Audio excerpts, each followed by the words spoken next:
Hello everyone, आज की इस वीडियो में हम पढ़ेंगे क्लास 10th एसएसटी का जियोग्राफी बुक से 6th चैप्टर मैन्युफैक्चरिंग इंडस्ट्रीज। ठीक है, चलिए स्टार्ट करते हैं। सबसे पहले समझते हैं मैन्युफैक्चरिंग वर्ड का मतलब क्या होता है।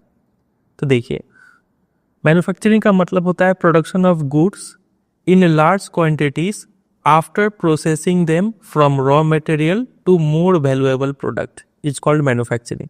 इसमें कुछ 2-3 पॉइंट है जो आपको ये ध्यान रखने हैं कि अगर आप किसी रॉ मटेरियल को, ठीक है, प्रोसेस करके कुछ ऐसे गुड्स को प्रोड्यूस कर देते हैं जिसका वैल्यू ज़्यादा हो, ठीक है, और वो भी लार्ज क्वांटिटी में, तो वो पूरा प्रोसेस क्या कहलाएगा? मैन्युफैक्चरिंग कहलाएगा।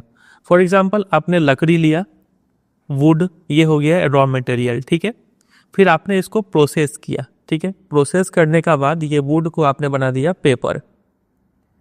अब जाहिर सा बात है, पेपर का जो वैल्यू होगा वो ज़्यादा होगा, ये मोर वैल्यूएबल प्रोडक्ट आपने प्रोड्यूस कर दिया, और वो भी इन लार्ज क्वांटिटी। ऐसा नहीं कि 1-2 पेपर बना लिए घर में, वो नहीं, लार्ज क्वांटिटी में अगर आपने पेपर बनाया है तो ये चीज़ पूरा प्रोसेस कहलाएगा। आपने क्या कर दिया? मैन्युफैक्चरिंग कर दिया।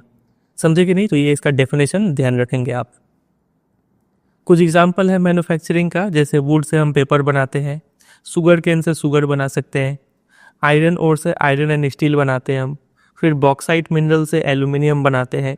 ये याद रखिएगा, इसके ऊपर क्वेश्चन बनता है कि एल्यूमिनियम कौन से मिनरल से आता है, तो बॉक्साइट से, ठीक है।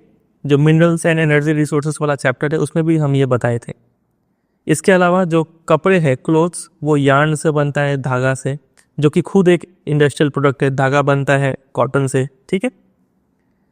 चलिए, तो ये सब हो गया कुछ एग्जाम्पल्स। इसके अलावा ये मैन्युफैक्चरिंग जो है ये है एक secondary activity. Primary, secondary, tertiary क्या होता है इसको हम डिटेल में इकोनॉमिक्स में पढ़ा चुके हैं, ठीक है। अगर आपने वो वीडियो नहीं देखा है, अच्छे से समझना है तो जरूर एक बार वन शॉट वीडियो देख लीजिएगा।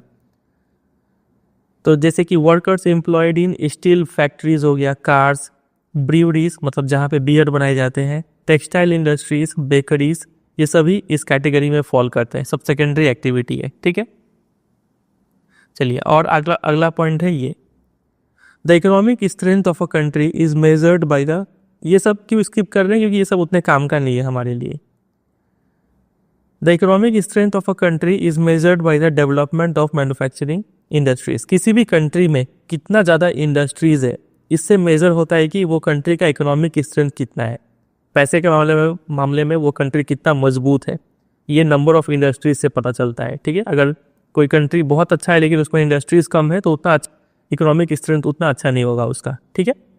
चलिए, तो ये सब समझ के छोड़ देना है। ये सब line assertion reason based questions में यूज़ होता है, ट्रू फॉल्स में यूज़ हो जाएगा, तो पता होना चाहिए आपको। समझ के छोड़ दीजिए, याद नहीं करना है अभी के लिए, सिर्फ आपको ये डेफिनेशन दिमाग में रखना है।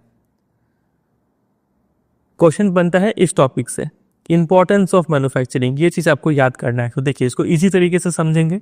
मैन्युफैक्चरिंग का इंपॉर्टेंस क्या है? सबसे पहला इंपॉर्टेंस है ये कि ये एग्रीकल्चर को मॉडर्नाइज करने में हेल्प करता है। मैन्युफैक्चरिंग होगा, मशीन्स वगैरह बनेगा, अच्छा प्रोडक्ट बनेगा, इससे एग्रीकल्चर क्या हो जाएगा? मॉडर्नाइज हो जाएगा, पहला इंपॉर्टेंस।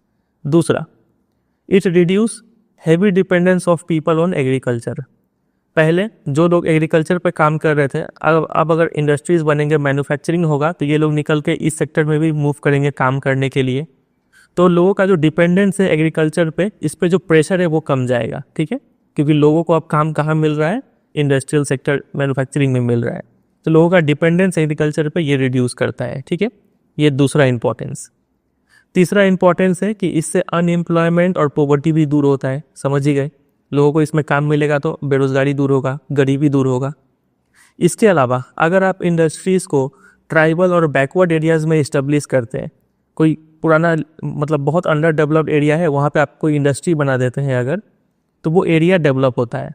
इससे जो रीजनल डिस्पैरिटी है, मतलब वो एरिया जो ज़्यादा डेवलप्ड है, फॉर एग्जांपल मुंबई, ये सब इलाका, ठीक है, और वो एरिया जो थोड़ा कम डेवलप था, अगर वहाँ पे इंडस्ट्रीज़ बन गया तो ये एरिया भी डेवलप होना स्टार्ट होगा, और इससे इन दोनों में जो डिस्पैरिटी है वो कम होगा, जो डिफरेंस है वो कम होगा, दोनों में बराबरी आएगा, ठीक है।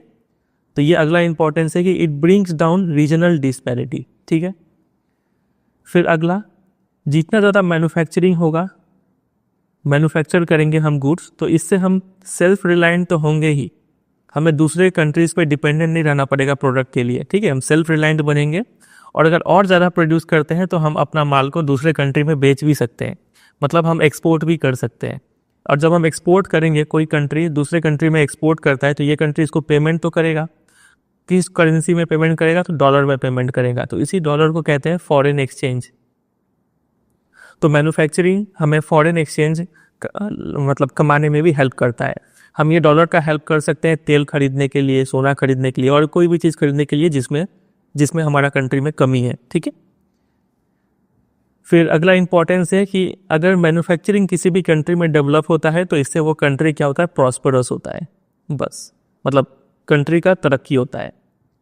तो कितना इंपॉर्टेंस हो गया, ये पूरा ऐसे याद मत कीजिए, जो हम हाईलाइट किए हैं सिर्फ उतना याद कीजिए, काफ़ी रहेगा, ठीक है। तो ये पहला पॉइंट, ये दूसरा पॉइंट, ये तीसरा, ये चौथा, ये पांचवा और ये छठा, 6 इंपॉर्टेंस आप याद रखिएगा, ठीक है। चलिए आगे मूव करते हैं। अगला एक बहुत फेमस लाइन है, इसके ऊपर बहुत बार आ चुका है क्वेश्चन, इस बार के सैम्पल पेपर में भी, सीबीएसई का जो ऑफिशियल सैम्पल पेपर है उसमें भी ये क्वेश्चन दिया हुआ था। लिखा हुआ है कि एग्रीकल्चर एंड इंडस्ट्री, ये प्राइमरी एक्टिविटी हो गया, ये सेकेंडरी एक्टिविटी। बोला गया कि ये दोनों not exclusive of each other, एक दूसरे से अछूता नहीं है, they move hand in hand, दोनों एक दूसरे पर डिपेंडेंट है। एग्रीकल्चर इंडस्ट्री पर डिपेंडेंट है और इंडस्ट्री एग्रीकल्चर पर डिपेंडेंट है, दोनों एक दूसरे पर डिपेंडेंट है, इसको बोलते हैं इंटरडिपेंडेंस, ठीक है। तो ये लाइन दे देंगे एग्जाम में, बोलेंगे इसको एक्सप्लेन कीजिए कि कैसे दोनों एक दूसरे पर डिपेंडेंट है। तो ये पूरा जो लिखा हुआ था पैराग्राफ फॉर्म में, इसको हम यहाँ पे पॉइंट वाइज लिख दिए ताकि आपको याद करने में सुविधा मिले। और इस तरीके से अगर आप आंसर भी लिखेंगे तो एग्जामिनर भी खुश होते हैं और अच्छे से नंबर देते हैं आपको।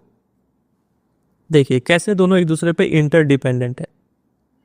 सबसे पहले तो agriculture and industry are closely linked, each contributing to the growth of other, ये इसका ग्रोथ में हेल्प करता है और ये इसका ग्रोथ में हेल्प करता है। कैसे? पहला, mutual support, they work together. Agro industries, industry में भी खासकर से कौन सा इंडस्ट्री में फोकस किया जा रहा है? एग्रो इंडस्ट्री, वो इंडस्ट्री जो एग्रीकल्चर प्रोडक्ट को एज रॉ मटेरियल यूज करते हैं, ठीक है। तो एग्रो इंडस्ट्रीज बूस्ट करते हैं एग्रीकल्चर प्रोडक्टिविटी को, क्योंकि एग्रो इंडस्ट्रीज में इनका रॉ मटेरियल यूज होगा, तो जितना अच्छा से ये इंडस्ट्री चलेगा, ग्रो करेगा, उतना ही इसका रॉ मटेरियल यूज होगा, तो इसको भी मतलब प्रोडक्शन बढ़ाने में हेल्प मिलेगा, ठीक है। इसका माल जल्दी जल्दी बिक जाएगा, पहला। दूसरा, raw material supply, industries rely on agriculture for raw materials like crops and resources. तो एग्रीकल्चर जो है इंडस्ट्री को रॉ मटेरियल सप्लाई करता है। और तीसरा पॉइंट है इसेंशियल प्रोडक्ट प्रोविजन, प्रोविजन यानी सप्लाई। इंडस्ट्रीज जो है इसेंशियल प्रोडक्ट फार्मर्स को सप्लाई करते हैं, जैसे कि irrigation pump, fertiliser, machinery. Agriculture industry को क्या सप्लाई किया? तो रॉ मटेरियल। बदले में इंडस्ट्री यानी एग्रो बेस्ड जो भी नॉर्मल इंडस्ट्री है वो एग्रीकल्चर को क्या सप्लाई किया? तो ये सब irrigation pump, PVC pipe, fertiliser, machinery, ये सब सप्लाई किया। तो ये इसको पूछ दे रहा है, ये इसको पूछ दे रहा है, मतलब दोनों एक दूसरे पर डिपेंडेंट है। तो इससे क्या होता है? प्रोडक्टिविटी बढ़ जाता है और इफिशिएंसी भी बढ़ जाता है। ये कोलैबोरेशन से increase agriculture productivity and increase efficiency, ये होता है। तो ये 4 पॉइंट अच्छे से आप तैयार कर लीजिए, ठीक है। चलिए आगे मूव करते हैं। अगले पैसेज में लिखा हुआ है ग्लोबलाइजेशन के बारे में। अब ग्लोबलाइजेशन क्या है क्या नहीं है इसको डिटेल में समझा चुके हैं इकोनॉमिक्स के चैप्टर 4 में। अगर आपका थोड़ा सा भी कॉन्सेप्ट वीक है, इस कॉन्सेप्ट को अगर आप फील करना चाहते हैं, मतलब अच्छे से समझना चाहते हैं, सिर्फ ग्लोबलाइजेशन का डेफिनेशन रट लेने से आप तैयार नहीं होगा, इसको अच्छे से समझना चाहते हैं तो वो चैप्टर एक बार देखिएगा, 1 शॉर्ट वीडियो बहुत अच्छे से समझा रखे, आपको काफ़ी चीज़ सीखने को मिलेगा। तो अभी चल रहा है ग्लोबलाइजेशन का टाइम, हमें सेल्फ सफिशिएंट तो बनना ही है, मतलब कंट्री के अंदर ही इतना सामान प्रोड्यूस करना है जिससे कंट्री का ज़रूरत पूरा हो जाए, हमें दूसरे कंट्री से इंपोर्ट ना करवाना पड़े। इसको बोलते हैं सेल्फ सफिशिएंसी, सेल्फ रिलायंट रहना, ठीक है।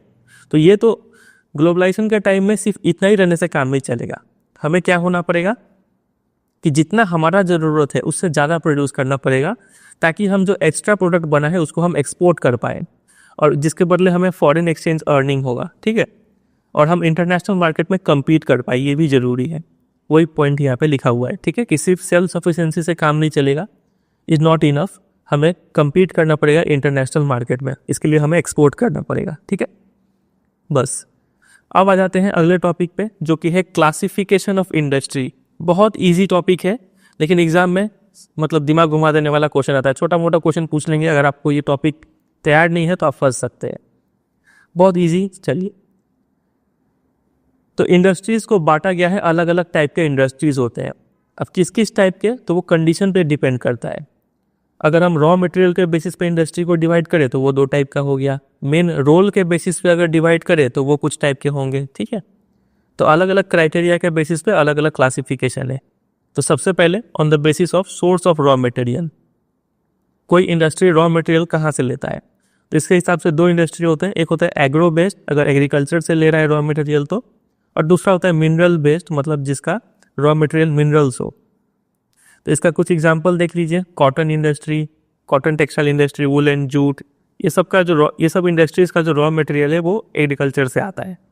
और मिनरल बेस्ड में iron and steel, cement, aluminium, ये सब अभी पढ़ेंगे, ठीक है, तब याद हो जाएगा आपको। रोल के बेसिस पे 2 टाइप के इंडस्ट्रीज हैं, एक हो गया बेसिक या फिर की इंडस्ट्री, याद रखिएगा ये इसके ऊपर क्वेश्चन बनता है, और दूसरा है कंज्यूमर इंडस्ट्री। एग्जाम में क्वेश्चन आता है डिफाइन बेसिक इंडस्ट्री, तो ये ऐसे इंडस्ट्री होते हैं जो सप्लाई करते हैं अपने प्रोडक्ट को as raw material to manufacture other goods. ये इंडस्ट्री में कुछ सामान बना और ये सामान डायरेक्ट कंज्यूमर यूज़ नहीं करेगा, ये सामान कोई दूसरा इंडस्ट्री यूज़ करेगा जिसके हेल्प से कुछ और प्रोड्यूस किया जाएगा, ठीक है। तो ऐसे इंडस्ट्रीज को कहा जाता है बेसिक इंडस्ट्री या फिर की इंडस्ट्री। जैसे कि iron and steel, copper smelting, aluminium smelting, ठीक है, आयरन जो भी बन गया, आयरन के हेल्प से फिर आगे मशीन बनेगा, तो ये सब की इंडस्ट्री या फिर बेसिक इंडस्ट्री कहते हैं। और दूसरा हो गया कंज्यूमर इंडस्ट्री, मतलब ये इंडस्ट्री का जो प्रोडक्ट है वो सीधा कंज्यूमर यूज़ कर लेगा, ठीक है। जैसे कि शुगर हो गया, टूथपेस्ट, पेपर, डायरेक्ट कंज्यूमर, हम जैसे कंज्यूमर यूज़ कर सकते हैं, सिलाई मशीन, फैंस एट्सेट्रा। अगला है on the basis of capital investment, किसी भी इंडस्ट्री में कितना पैसा इन्वेस्टेड है उसके बेसिस पे इंडस्ट्री कितने टाइप के होते हैं। तो 2 टाइप के होते हैं, एक होता है स्मॉल स्केल इंडस्ट्री और एक होता है लार्ज स्केल इंडस्ट्री। तो स्मॉल स्केल इंडस्ट्री में जो मैक्सिमम इन्वेस्टमेंट अलाउड होता है वो है 1 करोड़ अभी के लिए, यह टाइम टाइम पे चेंज होता रहता है। अभी के लिए लिखा हुआ है कि मैक्सिमम इन्वेस्टमेंट अगर किसी इंडस्ट्री में 1 करोड़ है तो वो स्मॉल स्केल इंडस्ट्री कहलाएगा, स्मॉल स्केल इंडस्ट्री। और अगर 1 करोड़ से ज़्यादा है तो वो लार्ज स्केल इंडस्ट्री कहलाएगा। समझे कि नहीं? बस।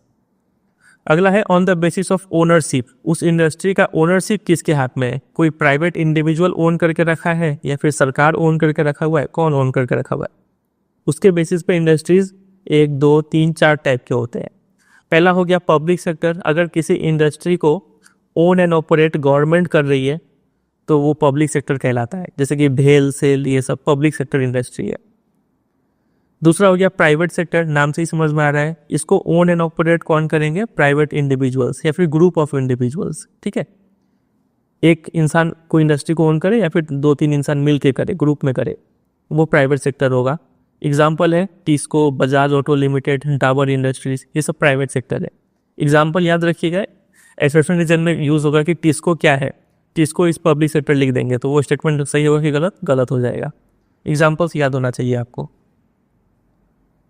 फिर नेक्स्ट है जॉइंट सेक्टर, जॉइंट में मतलब पब्लिक और प्राइवेट दोनों रहेगा, which are jointly run by state यानी गवर्नमेंट एंड इंडिविजुअल यानी प्राइवेट, ठीक है, दोनों मिलके इस कंपनी को चलाते हैं। जैसे कि ऑयल हो गया, ऑयल इंडिया लिमिटेड, ये एक जॉइंट सेक्टर इंडस्ट्री है। फिर फोर्थ हो गया कोऑपरेटिव सेक्टर, ये काफ़ी खास है, इसको अच्छे से समझिए। ये ऐसे इंडस्ट्रीज होते हैं जो ओन एंड ऑपरेट किए जाते हैं by producer of supplier of raw material या फिर वर्कर्स और बोथ। मतलब फॉर एग्जांपल शुगर केन का एग्जांपल लेते हैं, शुगर इंडस्ट्री का एग्जांपल लेते हैं, यहाँ पे चीनी बनेगा, ठीक है, तो वो फार्मर्स जो शुगर केन्स ग्रो करते हैं, ठीक है, तो शुगर केन ग्रो करेंगे तो ये फार्मर क्या हो गए, इस इंडस्ट्री को रॉ मटेरियल सप्लाई करने वाले हो गए। तो यही फार्मर क्या करते हैं, यही इंडस्ट्री को, मतलब फार्मर्स एक साथ मिल जाएंगे और वे सभी क्या करेंगे, अपने अपने शुगर केन को एक जगह इकट्ठा करेंगे, मतलब pool in the resource, pool इन मतलब एक जगह इकट्ठा करना, ठीक है। और फिर इस इंडस्ट्री में ये इंडस्ट्री को ओन एंड ऑपरेट ये फार्मर्स ही कर रहे हैं, ठीक है, रॉ मटेरियल सप्लायर। तो इस टाइप का इंडस्ट्री कहलाएगा कोऑपरेटिव सेक्टर इंडस्ट्री, ठीक है। मतलब जो रॉ मटेरियल सप्लाई करता है जो रॉ मटेरियल सप्लायर है वही इस इंडस्ट्री को ओन एंड ऑपरेट करते हैं। एक एग्जांपल हमने देखा शुगर इंडस्ट्री का। They pool in the resource and share the profit और लॉस प्रोपोर्शनली। अगर प्रॉफिट हुआ तो सब में बटेगा, लॉस हुआ तो सब में बटेगा। Such examples are the sugar industry in Maharashtra. Example दिया हुआ है कि महाराष्ट्र में जो शुगर इंडस्ट्री है वो कोऑपरेटिव सेक्टर का एग्जाम्पल हो गया। फिर कॉयर इंडस्ट्री, मतलब नारियल का जो छिलका से रस्सी बनता है केरला में, वो भी एक कोऑपरेटिव सेक्टर इंडस्ट्री का एग्जाम्पल है। याद रखिएगा, दोनों एग्जाम्पल्स इंपॉर्टेंट है। नेक्स्ट क्राइटेरिया है on the basis of bulk and weight of raw material. किसी इंडस्ट्री में जो रॉ मटेरियल आ रहा है वो रॉ मटेरियल कितना बल्की है, कितना स्पेस लेता है और कितना वजन लेता है, उसके हिसाब से इंडस्ट्रीज दो टाइप के होते हैं। एक होता है हैवी इंडस्ट्री, एक होता है लाइट इंडस्ट्री। नाम ही काफ़ी है समझने के लिए। अगर रॉ मटेरियल काफ़ी बल्की है, हैवी है, उसको हैवी इंडस्ट्री कहेंगे, जैसे कि आयरन एंड स्टील। और लाइट इंडस्ट्री जो लाइट रॉ मटेरियल को यूज़ करे और जो सामान बनाए वो भी काफ़ी हल्का रहे, ठीक है, उसको लाइट इंडस्ट्री कहते हैं। जैसे electrical good industry, paper industry, सब लाइट इंडस्ट्री में आते हैं। यहाँ पे एक एक्टिविटी में देखिए क्वेश्चन दिया हुआ है, आपको इन सब इंडस्ट्री में बताना है देख के कि कौन सा हैवी इंडस्ट्री है, कौन सा लाइट। तो देखिए ऑयल हेवी इंडस्ट्री है क्योंकि इसमें रॉ मटेरियल मशीन्स काफ़ी हेवी यूज़ होता है। सुई वाला इंडस्ट्री लाइट है। Brass ware light, fuse wire तार वगैरह हल्का ही होगा तो लाइट। फिर watches light, sewing machine light, ठीक है। शिप बिल्डिंग, जहाज काफ़ी भारी रहेगा तो हैवी हो गया ये। इलेक्ट्रिक बल्ब लाइट हो गया। पेंट ब्रश लाइट हो गया। ऑटोमोबाइल गाड़ी काफ़ी हैवी रहेगा तो हैवी, ठीक है। तो ये क्लासिफिकेशन पूरा याद रखिएगा, एग्जाम में क्वेश्चन आता है इसके ऊपर, जैसे हाईलाइट किए हैं उस हिसाब से याद कीजिए तो ईजी पड़ेगा। चलिए अब एक एक करके स्टडी करेंगे हम। सबसे पहले स्टार्ट करते हैं एग्रो बेस्ड इंडस्ट्री को, मतलब ऐसे इंडस्ट्रीज जिसका रॉ मटेरियल कहाँ से आता है, एग्रीकल्चर से आता है। इससे एग्जाम्पल कॉटन, जूट, ये सब हो गए। एक एक करके स्टडी करते हैं। सबसे पहला है टेक्सटाइल इंडस्ट्री, मतलब वो इंडस्ट्री जहाँ पे कपड़े बनाए जाते हैं। तो इंडिया में टेक्सटाइल इंडस्ट्री का काफ़ी ज़्यादा इंपॉर्टेंस है। पहला इंपॉर्टेंस है ये कि it contributes significantly to industrial production. India में जितना भी मैन्युफैक्चरिंग होता है उसमें अच्छा खासा शेयर टेक्सटाइल इंडस्ट्री का होता है, ठीक है, पहला इंपॉर्टेंस। दूसरा इंपॉर्टेंस है कि ये लोगों को एम्प्लॉयमेंट प्रोवाइड करता है। और तीसरा इंपॉर्टेंस है इसका कि ये फॉरेन एक्सचेंज अर्न करने में हेल्प करता है। मतलब हम जब कपड़ा बाहर एक्सपोर्ट करते हैं तो उससे हमें फॉरेन एक्सचेंज का कमाई होता है। तो ये तीन इंपॉर्टेंस याद रखिएगा टेक्सटाइल इंडस्ट्री का, ठीक है।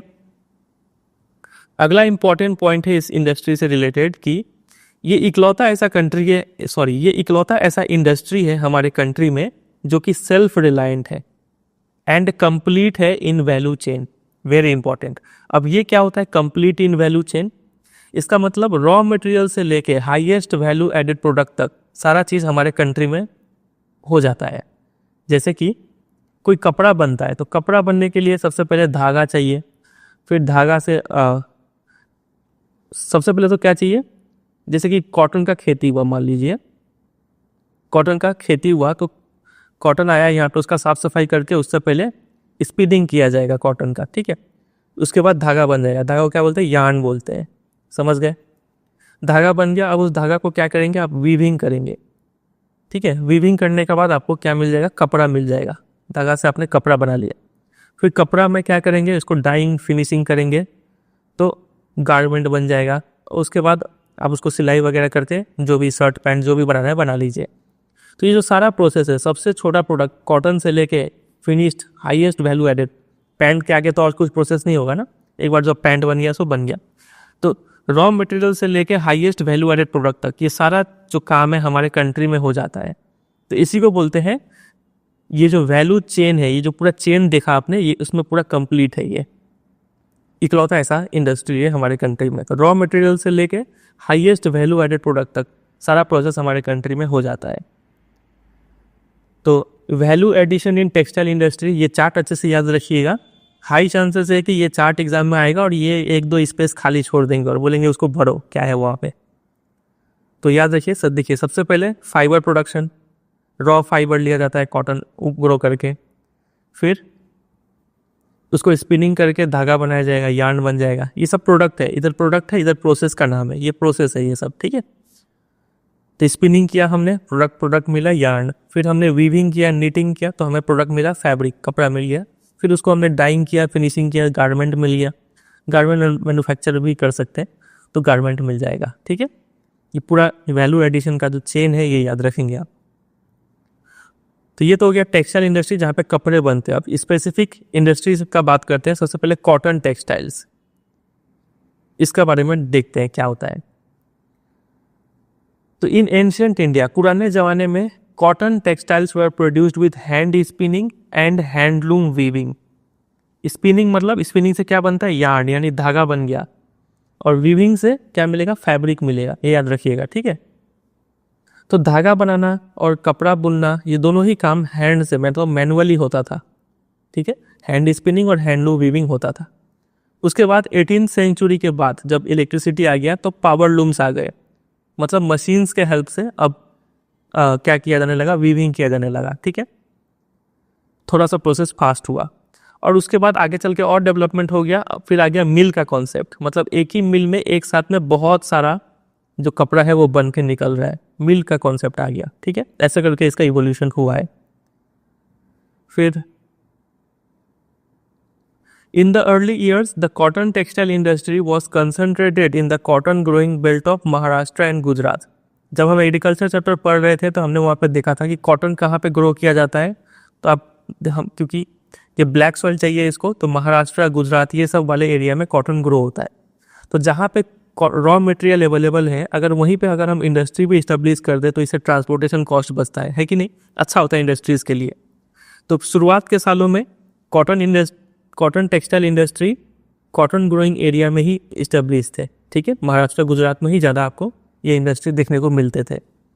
कुछ एडवांटेज है। पहला, रॉ कॉटन ईजिली मिल जाता था, आसपास मार्केट था तो बेचने में भी सुविधा मिलता था। Transport including port facility, Maharashtra Gujarat port के सामने है, वहाँ मतलब वहाँ पास में ही पोर्ट है, तो पोर्ट फैसिलिटी मिल रहा है, इससे हम एक्सपोर्ट ईजिली कर पाएंगे। फिर लेबर सप्लाई अच्छा था, स्किल्ड लेबर मिल रहा था। फिर मॉइस्ट क्लाइमेट भी काफ़ी अच्छा था। तो ये सब कुछ एडवांटेजेस थे जिस वजह से जो कॉटन टेक्सटाइल इंडस्ट्री थे वो इसी रीजन में लोकलाइज्ड थे या फिर कंसंट्रेटेड थे, जो भी टर्म आप यूज़ करें। ठीक है, तो एग्जाम में क्वेश्चन आएगा कि क्यों पहले जो कॉटन टेक्सटाइल इंडस्ट्रीज थे महाराष्ट्र गुजरात में सीमित थे। तो ये सब रीजन का वजह से ये इंडस्ट्रीज यहीं पे लोकेटेड थे। ठीक है, उसके बाद आगे डेवलपमेंट हुआ तो कॉटन टेक्सटाइल इंडस्ट्री कंट्री के जो बाकी पार्ट है वहाँ पे फैले। फिर ये इंडस्ट्री का कुछ इंपॉर्टेंस बताया हुआ है कि इसमें कई सारे लोगों को रोजगार यानी एम्प्लॉयमेंट मिलता है।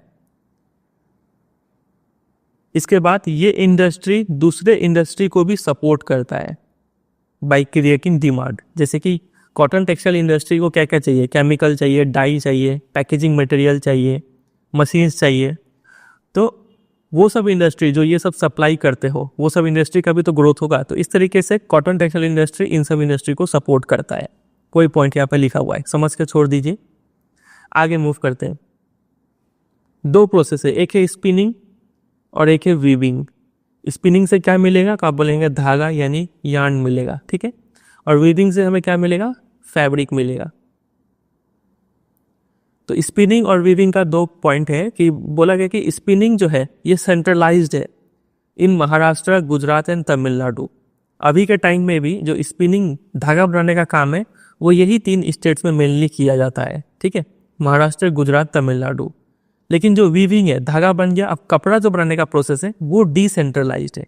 ये सेंट्रलाइज था, ये डिसेंट्रलाइज्ड है। ऐसा क्यों? डिसेंट्रलाइज बोलने का मतलब जो वीविंग है वो कंट्री के हम अलग अलग पार्ट्स में करवाते हैं, लेकिन स्पिनिंग जो था धागा बनाने का काम वो सिर्फ इसी 3 स्टेट में महाराष्ट्र, गुजरात, तमिलनाडु मिलने यहीं पे होता है। ठीक है, तो ऐसा क्यों धागा हम एक जगह बना रहे हैं लेकिन जो कपड़ा बुनना है वो कंट्री का अलग अलग पार्ट में करवा रहे हैं, ऐसा क्यों? तो ऐसा इसलिए क्योंकि जब हम कपड़ा बनवाते हैं तो हम चाहते हैं कि अलग अलग पार्ट में बने। इससे क्या होगा कि जिस भी रीजन में वो कपड़ा बन रहा है उस रीजन का जो ट्रेडिशनल स्किल्स है, जो डिज़ाइन है वो आ पाए, सिल्क, जरी, एम्ब्रॉयडरी ये सब आ पाए। ठीक है, इसलिए वीविंग डिसेंट्रलाइज्ड है। तो ये पॉइंट याद रखेंगे, एग्जाम में इसके ऊपर क्वेश्चन आता है। फिर अगला इंपॉर्टेंट पॉइंट है ये, इंडिया स्पिनिंग के मामले में तो बहुत अच्छा है, हम लोग स्पिनिंग काफ़ी अच्छा करते हैं, धागा काफ़ी अच्छा बनाते हैं, लेकिन जो वीविंग का क्वालिटी है हमारे कंट्री में उतना अच्छा नहीं है। ठीक है, लो क्वालिटी फैब्रिक बनता है हमारे कंट्री में, इसीलिए जो अच्छे क्वालिटी के जो यार्न बनते हैं, जो धागे होते हैं अच्छे क्वालिटी के, उसको हम एक्सपोर्ट कर देते हैं, हमारे कंट्री में उसको अच्छे से यूज़ नहीं किया जा सकता है। ठीक है, तो ये अगला पॉइंट था यहाँ पे।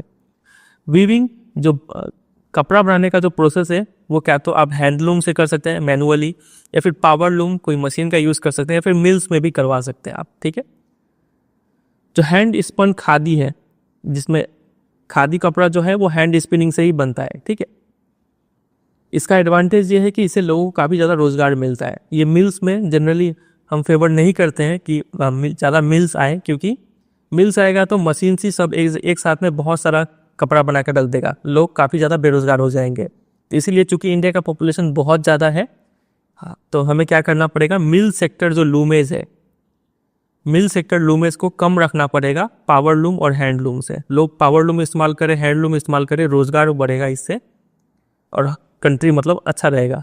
मिल सेक्टर में काफ़ी बेरोज़गारी आ जाएगा। चलिए, तो इतना ही पॉइंट याद रखिए कॉटन टेक्सटाइल इंडस्ट्री के बारे में। अगला है जूट टेक्सटाइल, जूट रस्सी। ठीक है, इसको हम लोग क्या जूट को क्या बोलते हैं, गोल्डन फाइबर भी बोलते हैं, क्योंकि जूट को अगर आप देखेंगे बोरा जिससे बनता है उसका कलर येलोइश होता है, तो गोल्डन कलर का होता है, गोल्डन फाइबर बोलते हैं। काफ़ी अच्छा है, ये वैल्यूएबल भी है। इस बुक में लिखा हुआ है, एनसीईआरटी बुक में जो लेटेस्ट एडिशन है, इसमें लिखा हुआ है कि इंडिया लार्जेस्ट प्रोड्यूसर है जूट का, लेकिन अभी फिलहाल क्या हो गया है, बांग्लादेश हो गया है लार्जेस्ट प्रोड्यूसर। तो ये याद रखिएगा, इसके ऊपर जनरली क्वेश्चन नहीं पूछेंगे क्योंकि ये चेंज होता रहता है। ठीक है, बांग्लादेश लार्जेस्ट प्रोड्यूसर है जूट का। Most of the mills are located in West Bengal, mainly along the banks of Hooghly river in a narrow belt. अब वेस्ट बंगाल कहाँ है, अगर आपको पता है तो ठीक है, अगर आपको नहीं पता है मतलब आपका मैप वाला स्केल काफ़ी कमज़ोर है, क्योंकि एसएसटी में 5 मार्क्स का मैप भी तो करना है, तो इसको हम डिटेल में पढ़ा रखे हैं मैप वाले वीडियो में, आप ज़रूर एक बार उसको देखिएगा। ठीक है, तो एक बार यहाँ पे भी समझ लेते हैं कहाँ पे है वेस्ट बंगाल। तो ये जो आप देख रहे हैं, ये जो स्टेट है, ये पूरा यहाँ से यहाँ तक ये पूरा है वेस्ट बंगाल। ठीक है, और वेस्ट बंगाल के ठीक बगल में है बांग्लादेश, समझे कि नहीं। तो बांग्लादेश है लार्जेस्ट प्रोड्यूसर जूट का, और इंडिया में जो जूट मिल्स है वो मेनली यहाँ पे एक हुगली रिवर है, वहीं पे इसी के आसपास ज़्यादातर जूट मिल्स लोकेटेड है। ऐसा क्यों है अभी समझेंगे, देखिए।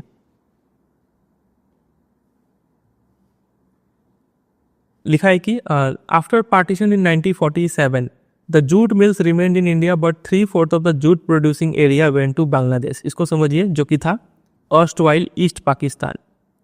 जब 1947 में पार्टीशन हुआ था, बंटवारा हुआ था, तो ये तो पाकिस्तान बन गया था, ये था वेस्ट पाकिस्तान, और ये भी था पाकिस्तानी, ये बांग्लादेश नाम का कोई कंट्री नहीं था उस समय में। ठीक है, ये था ईस्ट पाकिस्तान। फिर आगे चल के ये ईस्ट पाकिस्तान बोला कि नहीं, हम पाकिस्तान नहीं रहेंगे, हम अपना कंट्री अलग बनेंगे, बांग्लादेश बन गया। ठीक है, ये बांग्लादेश बन गया। तो ये जो बंटवारा हुआ है यहाँ पे, ये जो यहाँ पे बंटवारा हुआ, पहले तो ये सब इंडिया का ही पार्ट था ना, तो ये जो बंटवारा जब हुआ था यहाँ पे, तो जो जूट ग्रोइंग एरिया है, जहाँ पे जूट उगाया जाता है, वो रह गया ज़्यादातर बांग्लादेश में, और जो मिल वाला एरिया है, ठीक है, जहाँ पे जूट मतलब उस पर प्रोसेस किया जाएगा, जो मिल है वो वेस्ट बंगाल में रह गया। ऐसा करके बंटवारा हो गया। ठीक है, तो इसीलिए बांग्लादेश लार्जेस्ट प्रोड्यूसर है जूट का, क्योंकि जूट ग्रोइंग एरिया ज़्यादातर बांग्लादेश में रह गया था। ठीक है, तो अभी हम क्या बोले, ज़्यादातर मिल्स जो है वो इस हुगली नदी के आसपास लोकेटेड है। तो इसके ऊपर क्वेश्चन आता है कि क्यों हुगली नदी के आसपास इतने ज़्यादा जूट मिल्स लोकेटेड है। तो यहाँ पे लिखा हुआ है factors responsible for their location, there यानी जूट मिल का जो लोकेशन है हुगली बेसिन में ज़्यादातर है। क्यों, तो कुछ एडवांटेज है यहाँ पे। पहला, proximity two of the jute producing area, क्योंकि वहीं पे आसपास काफ़ी ज़्यादा जूट प्रोड्यूस होता है, तो वहीं पे मिल्स भी इस्टेब्लिश हुआ है। तो ये पहला रीज़न हो गया कि क्यों ज़्यादातर जूट मिल्स वहाँ पे है। दूसरा रीज़न है इनएक्सपेंसिव वाटर ट्रांसपोर्ट। इनएक्सपेंसिव मतलब सस्ता, चीप। ठीक है, वाटर ट्रांसपोर्ट इजीली अवेलेबल है, हुगली नदी का पानी यूज़ कर सकते हैं आप। तो ये दूसरा फैक्टर हो गया मिल्स का लोकेट होने का। तीसरा हो गया supported by good network of railway and roadway and waterway to facilitate movement of raw material to the mill. आसपास काफ़ी अच्छा कम्युनिकेशन है, रेलवे है, रोडवे है, वाटरवे है, इससे रॉ मटेरियल को मिल्स तक इजीली पहुंचाया जा सकता है। तो ये तीसरा फेवरेबल फैक्टर हो गया। चौथा, abundant water for processing raw jute, काफ़ी पानी अवेलेबल है हुगली नदी में, ठीक है, तो वाटर अवेलेबल और जूट को प्रोसेस करने में काफ़ी पानी चाहिए, तो पानी का जो सप्लाई है काफ़ी अच्छा है यहाँ पे। ये चौथा फैक्टर फेवरेबल में रहा, ठीक है। पांचवा, यहाँ पे लेबर जो है वो काफ़ी सस्ते और स्किल्ड लेबर यहाँ पे मिल जाते हैं। वेस्ट बंगाल के लेबर आते हैं, फिर एडजॉइनिंग आसपास का जो स्टेट्स है, बिहार, उड़ीसा, झारखंड, उत्तर प्रदेश, इन सब स्टेट से लोग यहाँ पे काम करने के लिए आते हैं, तो लेबर इजीली अवेलेबल है, इसलिए मिल्स यहाँ पे लोकेट हो गए। इसके अलावा मतलब पास में ही एक मेट्रो सिटी है कोलकाता। ये एक काफ़ी लार्ज अर्बन सेंटर है। यहाँ पे जो फैसिलिटी है जैसे कि banking facility, insurance facility, port facility, ये सब मॉडर्न फैसिलिटीज़ यहाँ पे इजीली अवेलेबल है, तो इससे जूट को एक्सपोर्ट करना भी इजी रहता है। तो ये 5-6 रीजन का वजह से जो जूट टेक्सटाइल इंडस्ट्री है वो हुगली बेसिन में ज़्यादातर लोकेटेड है। डायरेक्ट क्वेश्चन बनेगा तो ये सारा पॉइंट याद रखना है आपको। जितना अंडरलाइन किए सिर्फ उतना याद रखिए, इससे आप आगे तो कर लेंगे। पूरा हूबहू ये एनसीईआरटी टेक्स्ट याद करने का जरूरत नहीं है। एक बार रिकैप करें। पहला, रॉ मटेरियल के आसपास है। दूसरा, वाटर ट्रांसपोर्ट चीप अवेलेबल है। तीसरा, अदर सपोर्टिंग कम्युनिकेशन अवेलेबल है। चौथा, एबंडेंट वाटर अवेलेबल है फॉर जूट प्रोसेसिंग। पांचवा, चीप लेबर अवेलेबल है। और छठा, लार्ज अर्बन सेंटर पास में लोकेटेड है जहाँ पे ये सब फैसिलिटी मिलता है, ठीक है। तो इतना याद रखिए जूट इंडस्ट्री के बारे में। अब आ जाइए शुगर इंडस्ट्री पे। चीनी, इंडिया जो है सेकंड लार्जेस्ट प्रोड्यूसर है शुगर का, चीनी का, ठीक है। लेकिन गुड़ और खंडसारी मतलब एक तो चीनी हो गया, ये होता है रिफाइंड, ठीक है, और ये हो गया अनरिफाइंड, इसको खंडसारी बोलेंगे। ये अनरिफाइंड चीनी है। और गुड़ तो आपको मालूम ही है, हम लोग इसको मिठा बोलते हैं, ब्राउन कलर का जो होता है गुड़, ठीक है। तो इंडिया ये दोनों में लार्जेस्ट प्रोड्यूसर है और चीनी के मामले में सेकंड लार्जेस्ट प्रोड्यूसर है। तो इस इंडस्ट्री में, शुगर इंडस्ट्री में जो रॉ मटेरियल यूज होता है वो काफ़ी बल्की होता है, काफ़ी जगह लेता है गन्ना, ठीक है। गन्ना का जो छिलका निकलेगा वो भी काफ़ी बल्की होगा, इसीलिए। और एंड इन हॉलेज मतलब इन transport it's sucrose content reduces. अगर मान लीजिए यहाँ पे कोई खेत है जहाँ पे गन्ना ग्रो किया जा रहा है, शुगर केन ग्रो किया जा रहा है, और इंडस्ट्री जो है वो बहुत दूर में है, तो ये गन्ना जब यहाँ से यहाँ ट्रांसपोर्ट किया जाएगा यानी हॉलेज किया जाएगा, तो इसमें धूप पड़ेगा। धूप पड़ने से क्या होगा कि ये गन्ना का जो मिठास है वो कम जाएगा यहाँ पहुँचते पहुँचते, ठीक है। जो चीनी बनेगा मतलब ज़्यादा गन्ना लगेगा वो चीनी बनाने में, क्योंकि मिठाई नहीं रहेगा वो, तो इट्स मिठास यानी सुक्रोज कंटेंट ये कम हो जाता है। तो ये इसका कुछ फैक्टर है, याद रखिएगा। पहला तो रॉ मटेरियल काफ़ी बल्की होता है, और दूसरा जो सुक्रोज कंटेंट है वो रिड्यूस होता है ट्रांसपोर्ट के टाइम में। इसीलिए जो ज़्यादातर मिल्स है वो वहीं पे लोकेट होते हैं जहाँ पे पास में ही वो शुगर केन, ठीक है, खेत के आसपास ही शुगर इंडस्ट्री लोकेटेड होते हैं। तो कहाँ पे है? उत्तर प्रदेश हो गया, बिहार, महाराष्ट्र, कर्नाटका, ये सब स्टेट्स में मेनली मिल्स लोकेटेड है। 60% मिल्स तो कहाँ पे है? उत्तर प्रदेश और बिहार में ही लोकेटेड है, जहाँ पे मेनली शुगर केन ग्रो किया जाता है, ठीक है। और ये इंडस्ट्री जो है वो सीजनल इन नेचर है, सालों भर तो गन्ना नहीं ग्रो कर पाएंगे, सीजन पे ही ग्रो कर पाएंगे। इसीलिए ये इंडस्ट्री काफ़ी सूटेबल है कोऑपरेटिव सेक्टर के लिए। कुछ याद आ रहा है कोऑपरेटिव? अभी जब क्लासिफिकेशन पढ़ रहे थे तब आपको समझाए थे, याद है कि भूल गए? एक बार रिकैप करते हैं। On the basis of ownership, याद है हमने पब्लिक, प्राइवेट, फिर जॉइंट, फिर कोऑपरेटिव पढ़ा था। तो कोऑपरेटिव का हमने एग्जांपल देखा था शुगर केन वाला।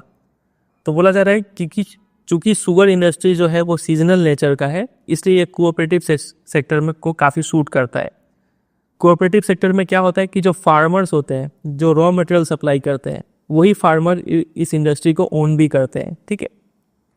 तो मान लीजिए ये कोई खेत है, यहाँ पे जब सीजन था तब गन्ना ग्रो किया गया, जब ऑफ सीजन है तो यही फार्मर सब किस में इंगेज हो सकते हैं? ये इंडस्ट्री में इंगेज हो सकते हैं और इसको प्रोसेस करके शुगर या फिर गुड़ या फिर खंडसारी बना सकते हैं।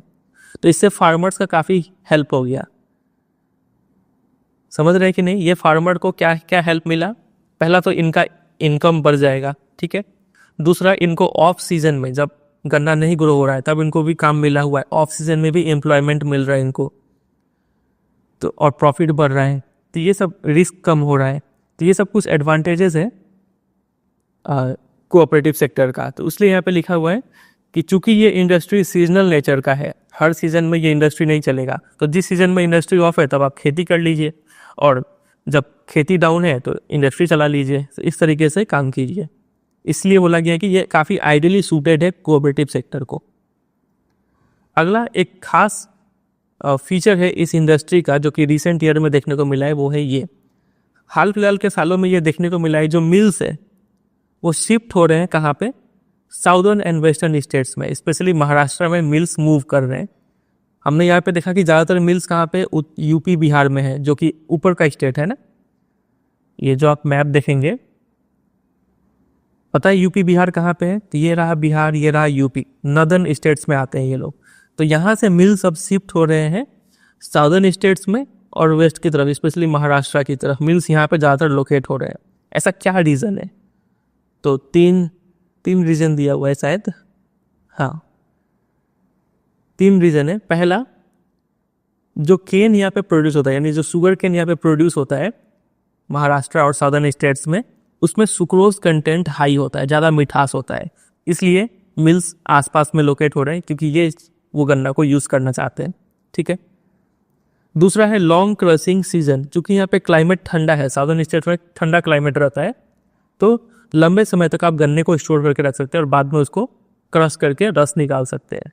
तो ये भी एक एडवांटेज हो गया कि जल्दी गन्ना सूखेगा नहीं, ख़राब नहीं होगा, ये दूसरा एडवांटेज। और तीसरा एडवांटेज है कि इस सब रीजन में, महाराष्ट्र और सदर्न स्टेट्स में कोऑपरेटिव्स ज़्यादा सक्सेसफुल रहे हैं, तो इसलिए भी ज़्यादातर मिल्स जो है साउदर्न और वेस्टर्न स्टेट्स में शिफ्ट हो रहे हैं। समझे कि नहीं। तो एग्जाम में क्वेश्चन आएगा, ये लाइन दे देंगे और बोलेंगे वाई, तो आपको ये 3 रीज़न देना है। ठीक है। जिस तरीके से हम अंडरलाइन किए हैं वैसे याद कीजिए, तो वैसे ही आप अगर याद करेंगे तो आपके लिए ईजी पड़ेगा। अगर आप पूरा याद करने जाएंगे तो थक जाएंगे और याद भी नहीं होगा, इसलिए जितना अंडरलाइन किए सिर्फ उतना याद कीजिए, बाकी आप खुद से फ्रेम करके लिखने की कोशिश करेंगे। ठीक है। चलिए, तो और ये पूरा पीडीएफ डाउनलोड करने के लिए वेबसाइट पे मिल ही जाएगा आपको, वहाँ पे जाके आप अंडरलाइन पीडीएफ डाउनलोड कर सकते हैं। नेक्स्ट टॉपिक है मिनरल बेस्ड इंडस्ट्रीज। अभी तक हम जो भी इंडस्ट्री पढ़ रहे थे वो था एग्रो बेस्ड इंडस्ट्री। ठीक है। ये है मिनरल बेस्ड, मतलब ऐसे इंडस्ट्रीज जहाँ पे मिनरल्स और मेटल्स को यूज़ किया जाता है एज रॉ मटेरियल। ठीक है। अब मिनरल्स क्या होता है नहीं होता है इसको हमने डिटेल में समझ लिया था मिनरल वाले चैप्टर में। ठीक है। तो अभी यहाँ पे टाइम वेस्ट नहीं करते, आगे मूव करते हैं। तो इसमें हमें सबसे पहला इंडस्ट्री पढ़ना है आयरन एंड स्टील इंडस्ट्री। मतलब ऐसा इंडस्ट्री जहाँ पे जो प्रोडक्ट मैन्युफैक्चर हो रहा है वो क्या है, आयरन है और स्टील है। ठीक है। रॉ मटेरियल के रूप में हम मिनरल्स नहीं तो मेटल्स को यूज़ कर रहे होंगे। समझे। देखिए, सबसे पहले इस इंडस्ट्री का फीचर है कि ये एक बेसिक इंडस्ट्री है। बेसिक इंडस्ट्री क्या होता है हमने क्लासिफिकेशन में समझ लिया था। मतलब ये ऐसा इंडस्ट्री होता है जो ये जो प्रोडक्ट बनाएगा ये प्रोडक्ट किसी और इंडस्ट्री के लिए रॉ मटेरियल होता है। ऐसे इंडस्ट्री को बेसिक इंडस्ट्री कहते हैं। तो इस इंडस्ट्री में जो भी प्रोडक्ट बनता है तो ये क्या है, एज अ मशीनरी सप्लाई हो जाता है दूसरे इंडस्ट्रीज़ को। ठीक है। तो ये पहला फीचर हो गया। एग्जाम में क्वेश्चन बनेगा कि क्यों ये बेसिक इंडस्ट्री है, तो ये सिंपल सा रीज़न याद कर लीजिए। इसके बाद स्टील जो बनता है, इस स्टील से आप कई सारे इंजीनियरिंग गुड्स, मतलब ऐसे सामान जिसमें इंजीनियरिंग के प्रिंसिपल्स ये सब यूज़ होते हो। ठीक है। जैसे मशीन्स हो गया, फिर construction material, defence, medical, telephonic, scientific equipment और कई सारे चीज़ बनाए जाते हैं स्टील से। तो ये तो उसका यूज़ है। आगे मूव करते हैं। अगला फीचर है कि किसी भी कंट्री में स्टील कितना प्रोड्यूस हो रहा है और कितना कंज्यूम हो रहा है, ये पैमाना होता है कि देखने के लिए कि वो कंट्री कितना डेवलप्ड है। अगर कोई कंट्री में स्टील बहुत ज़्यादा प्रोड्यूस हो रहा है और कंज्यूम हो रहा है, मतलब वो कंट्री काफ़ी डेवलप्ड है। ठीक है। ये एक पॉइंट हो गया। अगला, ये जो आयरन एंड स्टील इंडस्ट्री है ये एक हेवी इंडस्ट्री भी है।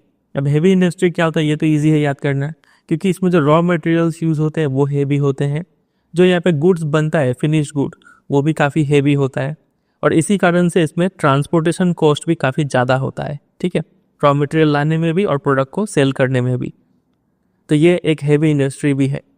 अब ये इंडस्ट्री में कैसे, इतना तो समझ में आ गया कि हमें ये इंडस्ट्री में प्रोडक्ट क्या मिलने वाला है, आयरन और स्टील मिलने वाला है। ठीक है।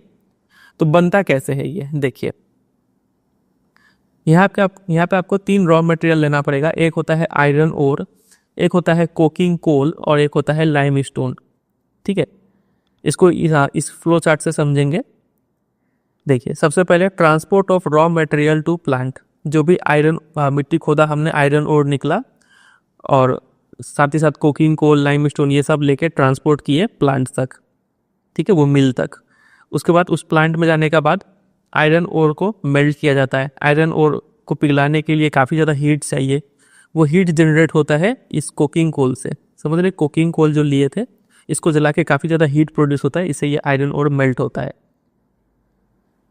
तो ये हो गया। और लाइमस्टोन जो है, ये थर्ड वाला लाइमस्टोन, इसका काम है, ये फ्लक्सिंग मटेरियल है, मतलब ये इम्प्योरिटी को रिमूव करने में हेल्प करता है। जो इम्प्योरिटी बनता है उसको स्लैग कहते हैं, स्लैग मतलब इम्प्योरिटी, तो वो रिमूव हो जाता है लाइमस्टोन के हेल्प से। समझे? तो ये 3 चीज़ को 4:2:1 के रेशियो में मिलाया जाता है। मतलब अगर आयरन और 4 kg है तो कोकिंग कोल कितना लेना पड़ेगा, 2 kg लेना पड़ेगा, और लाइमस्टोन कितना लेना पड़ेगा, 1 किलो लेना पड़ेगा। ठीक है, और तीनों का फंक्शन याद रखिए। ये तो आयरन और, इसी से हमें आयरन मिलेगा। कोकिंग कोल का काम क्या है, ये हीट प्रोड्यूस करता है ताकि ये मेल्ट हो पाए। और लाइमस्टोन का काम क्या है, ये फ्लक्सिंग मटेरियल है जो इम्प्योरिटी को रिमूव करने में हेल्प करता है। इम्प्योरिटी को क्या बोलते हैं, स्लैग बोलते हैं। ठीक है, तो आपने इम्प्योरिटी भी हटा दिया, तो जो अभी पिघला हुआ मटेरियल बचा हुआ है उसको क्या बोलते हैं, पिग आयरन बोलते हैं, ये याद रखिएगा। ठीक है, अब इसको और थोड़ा साफ सफाई कीजिए, अलग अलग प्रोसेस है, तो आपको फाइनली आयरन मिल जाएगा। पिग आयरन मतलब इम्प्योर आयरन है, इसमें अभी भी थोड़ा मोड़ा इम्प्योरिटी है, इसको और साफ करेंगे तो आपको आयरन मिल जाएगा। ठीक है, तो आयरन तो मिल गया। अब स्टील कैसे मिलेगा, देखिए स्टील मिलने के लिए आपको क्या करना है, इसी पिग आयरन को कुछ और प्रोसेस से होके गुजारना है। पिग आयरन को आप क्या कीजिए, और प्यूरिफाई कीजिए by melting and oxidising the impurities, और साथ ही साथ इसमें मैंगनीज, निकल, क्रोमियम ये सबको ऐड कर दीजिए। ये रहा, इन सबको ऐड इसलिए करते हैं टू हार्डन द स्टील। ये जो पिघला हुआ था इस तरह इसमें मजबूती आ जाए, हार्डनेस आ जाए, इसलिए ये मैंगनीज ये सब ऐड करते हैं। ठीक है, पिग आयरन में।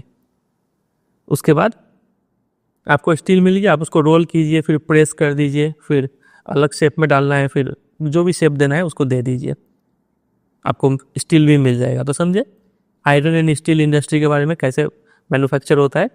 तो ये याद रखिएगा, ये चार्ट भी याद रखिएगा, एग्जाम में हो सकता है ये चार्ट दे दे और ये कहीं पे किसी का फंक्शन पूछ ले या फिर XYZ कर दे। ठीक है, और ये रेशियो 4:2:1 इस रेशियो में जो रॉ मटेरियल है वो लिए जाते हैं। उसके बाद अब है लोकेशन के बारे में, कि ये इंडस्ट्रीज़ कहाँ पे, स्टील प्लांट कहाँ पे लोकेटेड होंगे। तो जाहिर सा बात है, ये हैवी इंडस्ट्री है, काफ़ी भारी रॉ मटेरियल भी आएगा और जो प्रोडक्ट बनेगा वो भी काफ़ी भारी होगा, इससे ट्रांसपोर्टेशन कॉस्ट ज़्यादा होगा। तो आप इंडस्ट्री को वहीं लोकेट करेंगे जहाँ पे रॉ मटेरियल ईजिली मिल जाए, रॉ मटेरियल के पास वाले एरिया में ही इंडस्ट्री को लोकेट करना है। और ये भी देखना है जो ये जो बिकेगा, चाहे आप उसको एक्सपोर्ट कर रहे हो या फिर डोमेस्टिक कंट्री में ही सेल कर रहे हो, तो मार्केट भी पास होना चाहिए, ये भी देखना पड़ेगा। इसके साथ साथ इसमें पावर सप्लाई अच्छा मिलना चाहिए, ये सब होना चाहिए। तो ये सब सारे फीचर को यहाँ पे लिख रखें। ये देखिए ये इंडस्ट्री का लोकेशन में क्या क्या पॉइंट ध्यान रखना पड़ेगा। पहला तो रॉ मटेरियल से प्रॉक्सिमिटी यानी पास में होना चाहिए।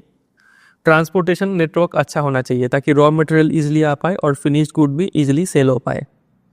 Access to market and computer, आसपास मार्केट भी होना चाहिए ताकि ज़्यादा दूर ना जाना पड़े प्रोडक्ट को लेके, क्योंकि जितना दूर जाएंगे उतना खर्चा बढ़ेगा। लेबर अवेलेबिलिटी अच्छा होना चाहिए, पावर सप्लाई अच्छा होना चाहिए। ये 2 फीचर तो हर जगह होना चाहिए। ठीक है, तो ये सब कुछ इंपॉर्टेंट फैक्टर है जो कि हम इसके लोकेशन में को मतलब लोकेशन सेटअप करते वक्त ध्यान रखते हैं। ठीक है, तो ये सब याद रखेंगे आप। चलिए आगे मूव करते हैं। अगले पॉइंट में बताया हुआ है कि ज़्यादातर जो आयरन एंड स्टील इंडस्ट्री है वो छोटा नागपुर प्लेटू रीजन, इसी रीजन पे लोकेटेड है। तो इसका क्या रीज़न है, वेरी फेमस क्वेश्चन, मतलब बहुत इंपॉर्टेंट क्वेश्चन बनता है इसके ऊपर, क्यों ज़्यादातर आयरन एंड स्टील इंडस्ट्री छोटा नागपुर प्लेटू पे लोकेटेड है। तो इसका कुछ रीज़न है। नंबर 1, यहाँ पे जो आयरन ओर है वो काफ़ी कम दाम में मिल जाता है। ठीक है, पहला। दूसरा हो गया, जो रॉ मटेरियल है, कुकिंग कोल हो गया या फिर आयरन ओर हो गया या फिर लाइमस्टोन हो गया, वो काफ़ी अच्छे क्वालिटी के पास में मिल जाते हैं। ये दूसरा रीज़न हो गया। तीसरा रीज़न है, लेबर जो अवेलेबल है काफ़ी चीप है। ठीक है, यूपी बिहार से लेबर आ जाते हैं। और चौथा है कि मार्केट भी यहाँ पे पास में है। Vast growth potential in the home market, तो जो भी प्रोडक्ट बनेगा वो इजीली सेल भी हो जाता है। तो ये 4 रीजन का वजह से आयरन एंड स्टील इंडस्ट्री ज़्यादातर छोटा नागपुर प्लेटू में कंसंट्रेटेड है या फिर लोकेटेड है। ठीक है, ये क्वेश्चन आएगा तो ये 4 रीजन देके आपको आंसर कर देना है। चलिए, इतना ही था आयरन एंड स्टील इंडस्ट्री। अब आ जाइए एल्यूमिनियम स्मेल्टिंग में। स्मेल्टिंग क्या होता है? मतलब extracting pure metal from its ore. Aluminium का ओर क्या है? तो आप बोलेंगे बॉक्साइट। बहुत बार इसको बता चुके हैं, बहुत फेमस क्वेश्चन भी बनता है इसके ऊपर। तो बॉक्साइट से एल्यूमिनियम निकालना, यही है इस इंडस्ट्री का काम, जिसका नाम है एल्यूमिनियम स्मेल्टिंग। ठीक है, यहाँ पे जो प्रोडक्ट मिलेगा वो क्या मिलेगा आपको? एल्यूमिनियम मिलेगा, ये आप देख सकते हैं। ये second most important metallurgical industry है। पहला इंपॉर्टेंस के मामले में जो इंडस्ट्री था वो कौन था? Iron and steel industry. उसके बाद आता है एल्यूमिनियम। ठीक है, देखिए इसका फीचर क्या है एल्यूमिनियम का? काफ़ी हल्का होता है, लाइट वेट होता है, इसमें जंग नहीं लगता है, रेसिस्टेंट टू कोरोजन है, गुड कंडक्टर ऑफ हीट होता है, ये मेलिएबल है, मतलब आप इसको पीट पीट के चादर जैसा बना सकते हैं। ठीक है, and becomes strong when it is mixed with other metals. आप इसको दूसरे मेटल के साथ जब मिलाएंगे, मतलब एलॉय बनाएंगे, तो ये और भी स्ट्रॉन्ग हो जाता है। तो ये सब कुछ फीचर्स है एल्यूमिनियम के बारे में। ठीक है, इसका इस्तेमाल होता है एयरक्राफ्ट बनाने में, यूटेंसिल्स बनाने में और वायर्स बनाने में। ठीक है, और ये काफ़ी पॉपुलर हो चुका है as a substitute of steel, copper, zinc, lead. आप जहाँ पे स्टील, कॉपर, जिंक, लीड इस्तेमाल होता है वहाँ पे आप एल्यूमिनियम भी इस्तेमाल कर सकते हैं। ठीक है, अगला पॉइंट क्या है इसका कि ये सब जो प्लांट है, ये जो एल्यूमिनियम स्मेल्टिंग प्लांट, ये कहाँ पे लोकेटेड है? तो उड़ीसा, वेस्ट बंगाल, केरला और यूपी के सब जगह पे लोकेटेड है। ये बनता कैसे है वो देखिए। बॉक्साइट, इसको नीचे फ्लो चार्ट से समझाया हुआ है। सबसे पहले रॉ मटेरियल लेते हैं बॉक्साइट। ठीक है, अच्छा उससे पहले आप ये ऊपर वाला फिगर को समझ लीजिए, इसमें क्या बताया हुआ है। लिखा है कि अगर आप 4 से 6 टन बॉक्साइट लेंगे ना, तो उसमें से 2 टन एल्यूमिना निकलेगा, एल्यूमिना। ठीक है, एक होता है एल्यूमिनियम। बॉक्साइट से पहले एल्यूमिना निकलता है, तब इस एल्यूमिना को इलेक्ट्रोलाइसिस करने के बाद एल्यूमिनियम मिलता है। तो 4 से 6 टन अगर आप रॉ मटेरियल लेते हैं तो फाइनल प्रोडक्ट आपको सिर्फ 1 टन मिलता है, मतलब काफ़ी कम अमाउंट में मिलता है ये। ठीक है, तो यही बात यहाँ पे बताया हुआ है। खैर, आज ये प्रोसेस पे, process of manufacturing in aluminium industry. सबसे पहले हमने रॉ मटेरियल ले लिया बॉक्साइट। ठीक है, ट्रांसपोर्ट किया इन रेल और शिप, ट्रांसपोर्ट करके हमने प्लांट में पहुंचा दिया। बॉक्साइट को यहाँ पे क्रश किया गया और इसमें से एल्यूमिना निकाल लिया गया। ठीक है, बॉक्साइट से पहले क्या निकला जाता है? एल्यूमिना। अब इस एल्यूमिना को क्या करते हैं हम? एक पिघला हुआ मेटल लेते हैं, जैसे कि क्रायोलाइट। ठीक है, ये क्रायोलाइट एज एन इलेक्ट्रोलाइट काम करता है। ठीक है, जो लिक्विड लेंगे यहाँ पे इलेक्ट्रोलाइट, वो क्या होगा? क्रायोलाइट होगा। ठीक है, और इसी क्रायोलाइट में इस एल्यूमिना को डिसॉल्व कर देना है और इसमें से करंट पास करना है, काफ़ी हाई इलेक्ट्रिसिटी चाहिए। ठीक है, तो क्या होगा? कैथोड पे जो है एल्यूमिनियम जाके जमा हो जाएगा, ऐसे करके एल्यूमिनियम बनता है। तो हल्का सा ही बस समझ के छोड़ दीजिए इसको। ये सब नाम याद होना चाहिए कि पहले बॉक्साइट होता है, फिर एल्यूमिना मिलता है, और एल्यूमिना को क्रायोलाइट में मिला के बिजली पास कर देते हैं। ठीक है, तब हमें एल्यूमिनियम मिलता है कैथोड पे। इतना याद रखिए, काफ़ी रहेगा, ज़्यादा डिटेल में नहीं है। तो जो रॉ मटेरियल है बॉक्साइट, काफ़ी बल्की होता है, डार्क रेडिश कलर का होता है रॉक। ठीक है, वही बताया हुआ है। और इसका लोकेशन का अगर बात करें तो ये इंडस्ट्री वहीं पे लोकेट होते हैं जहाँ पे रेगुलर सप्लाई ऑफ इलेक्ट्रिसिटी हो, assured source of raw material हो एट मिनिमम कॉस्ट। ये 2 चीज़ मेन देखा जाता है इसके लोकेशन में। ठीक है, जितना बताए उतना याद रखिए, काफ़ी है। अब आ जाइए केमिकल इंडस्ट्री पे। केमिकल नाम से समझ रहे हैं, ऐसे इंडस्ट्री में क्या बनता होगा? केमिकल्स बनते होंगे। अब केमिकल्स होते हैं 2 टाइप के। एक होता है इनऑर्गेनिक केमिकल्स, मतलब जो धरती से मिले नॉन लिविंग थिंग से जो डिराइव हुआ है, उसको इनऑर्गेनिक केमिकल्स बोलते हैं। और एक होता है ऑर्गेनिक केमिकल, जो कि होता है लिविंग थिंग से डिराइव। ठीक है, चाहे वो प्लांट हो, एनिमल हो, जो भी हो। तो पहला इसमें लिखा है कि फास्ट ग्रोइंग है ये केमिकल इंडस्ट्री, और डाइवर्सिफाई हो रहा है, मतलब अलग अलग टाइप के केमिकल्स बनाते जा रहे हैं। इसमें लार्ज और स्मॉल स्केल यूनिट दोनों आते हैं। स्मॉल स्केल इंडस्ट्री आपको बताए थे जिसमें इन्वेस्टमेंट अमाउंट 1 करोड़ से कम हो। ठीक है, और इसमें इन्वेस्टमेंट अमाउंट 1 करोड़ से ज़्यादा हो। तो दोनों टाइप के इंडस्ट्री इसके अंदर आते हैं। फिर रैपिड ग्रोथ देखने को मिल रहा है दोनों ही इंडस्ट्री में, इनऑर्गेनिक में भी और ऑर्गेनिक में भी। अब दोनों को समझ लेते हैं। इनऑर्गेनिक केमिकल्स में आते हैं आपके sulphuric acid, nitric acid, alkali, soda ash और कॉस्टिक सोडा, ठीक है। और ये इंडस्ट्रीज जो होते हैं ये वाइडली स्प्रेड है ओवर द कंट्री का हर एक पार्ट में आपको इनऑर्गेनिक केमिकल इंडस्ट्री देखने को मिल जाएगा। ऐसा इसलिए है क्योंकि जो रॉ मटेरियल चाहिए इस इंडस्ट्री को, इनऑर्गेनिक केमिकल इंडस्ट्री को, वो रॉ मटेरियल कई सारे प्लेसेस में अवेलेबल है और जो प्रोडक्ट बनते हैं इन इंडस्ट्री में वो भी इजीली सेल हो जाते हैं। तो इसलिए ये इंडस्ट्री पूरा कंट्री में ही लोकेटेड है, ठीक है। और यहाँ पे जो सल्फ्यूरिक एसिड है उसका कुछ यूज़ दिया हुआ है, नाइट्रिक एसिड का यूज़ दिया हुआ है, एक बार इसको पढ़ के समझ के छोड़ देना है। अब आ जाइए ऑर्गेनिक केमिकल इंडस्ट्री पे। ऑर्गेनिक केमिकल इंडस्ट्री में आते हैं आपके पेट्रोकेमिकल्स, ठीक है, जिसका इस्तेमाल करके सिंथेटिक फाइबर हो गया, सिंथेटिक रबर, प्लास्टिक, ये सब बनाया जाता है। इनका लोकेशन का अगर बात करें तो ऑर्गेनिक केमिकल इन प्लांट्स कहाँ पे लोकेटेड है? नियर ऑयल रिफाइनरी और पेट्रोकेमिकल प्लांट्स। क्यों? क्योंकि जो ऑर्गेनिक केमिकल इंडस्ट्री है इनको जो रॉ मटेरियल चाहिए, ठीक है, वो कहाँ से मिलता है? पेट्रोलियम। वो रॉ मटेरियल होता है पेट्रोलियम बेस्ड रॉ मटेरियल। इसीलिए ये इंडस्ट्रीज ऑयल रिफाइनरी और पेट्रोकेमिकल प्लांट के पास ही लोकेटेड होते हैं। जो ऊपर हमने देखा था इनऑर्गेनिक वाला, इसका हमने फीचर देखा था कि ये कंट्री में कहीं भी लोकेटेड है, पूरा कंट्री में स्प्रेड है। लेकिन ऑर्गेनिक वाला पूरा कंट्री में लोकेटेड नहीं है, ये जनरली ऑयल रिफाइनरी या फिर पेट्रोकेमिकल प्लांट के आसपास ही लोकेटेड होता है, क्योंकि इसका रॉ मटेरियल वहीं से आना है कि नहीं, इसलिए। तो जितना अंडरलाइन किया उतना याद रखिए, काफ़ी है यहाँ से। अगला पॉइंट इस इंडस्ट्री के बारे में ये है कि केमिकल इंडस्ट्री एक ऐसा इंडस्ट्री है जो खुद का प्रोडक्ट को खुद ही कंज्यूम कर लेता है। ये मान लीजिए केमिकल इंडस्ट्री ये बहुत सारा केमिकल बनाया, ठीक है। अब ये सब केमिकल बाजार में ना बिक के दूसरे इंडस्ट्री में ना सेल होके ये केमिकल यही इंडस्ट्री दोबारा इस्तेमाल कर लेता है। तो वही बोला रहा है कि ये अपना ही सबसे बड़ा कंज्यूमर है, ठीक है।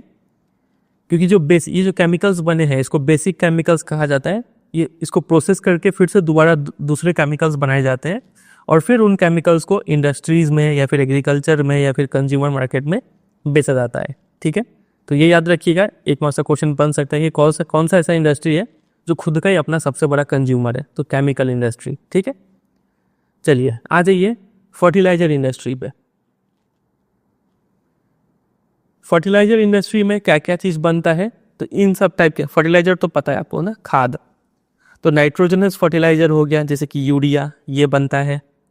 इसके अलावा फॉस्फेटिक फर्टिलाइजर्स, अमोनियम फॉस्फेट जिसको DAP कहते हैं, और फिर कॉम्प्लेक्स फर्टिलाइजर्स जिसमें NPK शामिल होता है, नाइट्रोजन, फॉस्फेट और पोटास, ठीक है। तो ये सब फर्टिलाइजर्स बनाए जाते हैं फर्टिलाइजर इंडस्ट्री में। तो फर्टिलाइजर का नाम कम से कम याद होना चाहिए, ठीक है। और ये जो हमने NPK फर्टिलाइजर देखा, इसमें जो तीसरा वाला है K यानी पोटास, ठीक है, इसका खास बात यह है कि ये इंटायरली इम्पोर्टेड है, हमारे कंट्री में ये नहीं मिलता है, ठीक है, अच्छे खासा अमाउंट में नहीं मिलता है, इसलिए हम इसको बाहर दूसरे कंट्री से मंगवाते हैं। वही पॉइंट यहाँ पे लिखा हुआ है, तो इसके ऊपर भी क्वेश्चन बन सकता है, ये याद रखिएगा। ये इंडस्ट्री का ग्रोथ ज़्यादा हुआ ग्रीन रिवोल्यूशन के बाद, क्योंकि जितना खेती एग्रीकल्चर जितना डेवलप होगा तब तो खाद चाहिए, तो ये इंडस्ट्री भी उतना ही ग्रो करेगा, है कि नहीं। तो ग्रीन रिवोल्यूशन के बाद ये इंडस्ट्री कंट्री के अलग अलग पार्ट्स में जहाँ पे खेती डेवलप हुआ वहाँ पे ये इंडस्ट्रीज भी डेवलप हुआ, वही बात यहाँ पे बताया हुआ है, ठीक है। पंजाब, यूपी ये सब में ज़्यादा खेती होता है, तो वही जगह यहाँ पे लिखा हुआ है। बस इतना याद रखना है, ज़्यादा कुछ है नहीं। अब आ जाइए सीमेंट इंडस्ट्री पर। इस इंडस्ट्री का प्रोडक्ट क्या होगा? सीमेंट तो मालूम ही है, सीमेंट से क्या क्या बनेगा? तो घर, फैक्ट्री, ब्रिज, रोड, एयरपोर्ट, इतना तो आप सोच ही सकते हैं, ठीक है। इस इंडस्ट्री का जो रिक्वायरमेंट है, जो रॉ मटेरियल चाहिए, वो होते हैं लाइम स्टोन, सिलिका, जिप्सम। एकदम रट लेना है, आ चुका है पहले इसके ऊपर क्वेश्चन, ठीक है, कि सीमेंट इंडस्ट्री में कौन सा रॉ मटेरियल होता है। तो लाइम स्टोन, सिलिका और जिप्सम, ये याद रखेंगे।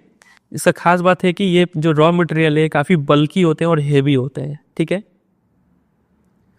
फिर इसका जो लोकेशन है उस लोकेशन वहीं पे होगा जहाँ पे रॉ मटेरियल इजीली अवेलेबल हो। पावर, कोल और रेल ट्रांसपोर्टेशन, ये तीन चीज़ अवेलेबल होना चाहिए वहाँ पे, ठीक है। सीमेंट इंडस्ट्री खासकर से गुजरात में ज़्यादा पाई जाएंगे आपको। सीमेंट इंडस्ट्री मतलब इनके प्लांट्स गुजरात में ज़्यादा मिलेंगे। क्यों? क्योंकि गुजरात से इजी है मतलब एक्सपोर्ट करना, ठीक है, गल्फ कंट्री में एक्सपोर्ट किया जाता है तो इजी पड़ता है, इसलिए ज़्यादातर गुजरात में ये इंडस्ट्री पाई जाते हैं। और लास्ट इसमें पॉइंट लिखा हुआ है कि first cement plant was set up in Chennai. ये याद रखने का जरूरत नहीं है, इतना स्टैटिक नहीं आएगा क्वेश्चन, ठीक है। चलिए अगला इंडस्ट्री है ऑटोमोबाइल इंडस्ट्री, मतलब ऐसे इंडस्ट्री जहाँ पे गाड़ियाँ बनाए जाते हैं, चाहे वो 2 व्हीलर हो, 3 व्हीलर हो या फिर 4 व्हीलर हो या फिर और भी ज़्यादा, ठीक है। देखिए trucks, buses, cars, motorcycles, scooters, 3 wheeler, multi utility vehicles, ये सब इस इंडस्ट्री में बनाए जाते हैं। ये इंडस्ट्री का ग्रोथ सबसे ज़्यादा कब हुआ? जब लिबरलाइजेशन आया तब। अब लिबरलाइजेशन क्या है नहीं है उम्मीद करते हैं आपको मालूम होगा, क्योंकि जब हम ग्लोबलाइजेशन चैप्टर पढ़ा रहे थे तो उसमें जो फैक्टर्स वाला टॉपिक था, factors that have enabled globalisation, उसमें हमने इसको काफ़ी डिटेल में समझा था, है कि नहीं। मतलब कंट्री में कोई भी बाहर से सामान आए उसका रेस्ट्रिक्शन हटाना। इंडिया में 1991 में लिबरलाइजेशन आया था, ठीक है। तो लिबरलाइजेशन के बाद ये इंडस्ट्री काफ़ी ज़्यादा ग्रो कर गया। क्यों? क्योंकि जब दूसरे जो कंट्रीज़ है वहाँ से जब नए मॉडल्स के कार्स आए, ठीक है, जब व्हीकल्स आए, तो इससे हमारे कंट्री में जो लोगों का डिमांड है, जो इंटरेस्ट है कार में, वो ज़्यादा हुआ, ठीक है, और ये इंडस्ट्री को ग्रोथ मिला। तो new and contemporary models stimulated the demand for vehicles in the market. वही बात यहाँ पे लिखा हुआ है। ये इंडस्ट्री लोकेटेड है तो बड़े बड़े शहरों में ही होंगे, दिल्ली, गुरुग्राम, मुंबई, पुणे, चेन्नई, कोलकाता, जितने भी बड़े बड़े शहर हैं वहाँ पे ये इंडस्ट्री आपको देखने को मिलेंगे, ठीक है। अब है आखिरी, ये सब हम पढ़ रहे हैं मिनरल बेस्ड इंडस्ट्री, ठीक है। आखिरी है information technology and electronics industry. तो इसमें ट्रांजिस्टर, टेलीविज़न, टेलीफोन, जितने भी इलेक्ट्रिक के सामान है, कंप्यूटर, लैपटॉप, मोबाइल, ये सब इसमें आते हैं, ठीक है। इंडिया में सबसे मेन लोकेशन है इलेक्ट्रॉनिक के लिए और आईटी के लिए, वो है Bengaluru. Bengaluru has emerge as the electronic capital of India, very important, याद रखिएगा। और मेजर ये जो इंडस्ट्री है आईटी और इलेक्ट्रॉनिक इंडस्ट्री, ये भी बड़े बड़े शहर, बेंगलुरु, मेट्रो सिटी, मुंबई, चेन्नई, हैदराबाद, ये सब मेन यहाँ पे ये इंडस्ट्रीज लोकेटेड है, ठीक है। ये इंडस्ट्री का खास बात ये है कि ये युवाओं को काफ़ी ज़्यादा रोजगार प्रोवाइड किया है, मतलब ये एम्प्लॉयमेंट जनरेशन में बहुत इंपॉर्टेंट रोल प्ले किया है। बस इतना ही बात यहाँ से याद रखिए और कुछ नहीं चाहिए। तो इसी के साथ पूरा इंडस्ट्री वाला सेक्टर खत्म हो गया। अब इस चैप्टर का आखिरी topic industrial pollution and environmental degradation. देखिए हम स्टार्टिंग से ही पढ़ते आ रहे हैं कि इंडस्ट्रीज़ का काफ़ी एडवांटेजेस है, हमने स्टार्टिंग में इसका इंपॉर्टेंस देखा था, ठीक है।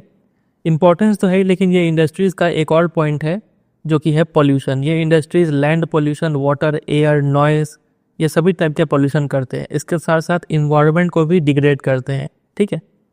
तो ये सब जो नेगेटिव एस्पेक्ट है इंडस्ट्रीज़ का, इसको हम ओवरलुक यानी नज़रअंदाज नहीं कर सकते हैं। तो आइए देखते हैं एक एक पॉल्यूशन को इंडस्ट्रीज़ कैसे ये पॉल्यूशन करते हैं। सबसे पहला है एयर पॉल्यूशन। आप जनरली इंडस्ट्री या फिर मिल इमेजिन करेंगे तो आपके माइंड में कैसा इमेज बनता है कि वो काफ़ी ज़्यादा धुआं छोड़ रहा है, गंदा पानी छोड़ रहा है, ऐसा ही इमेज हमने देखा है। तो कुछ वैसा ही यहाँ पे एक्सप्लेनेशन है।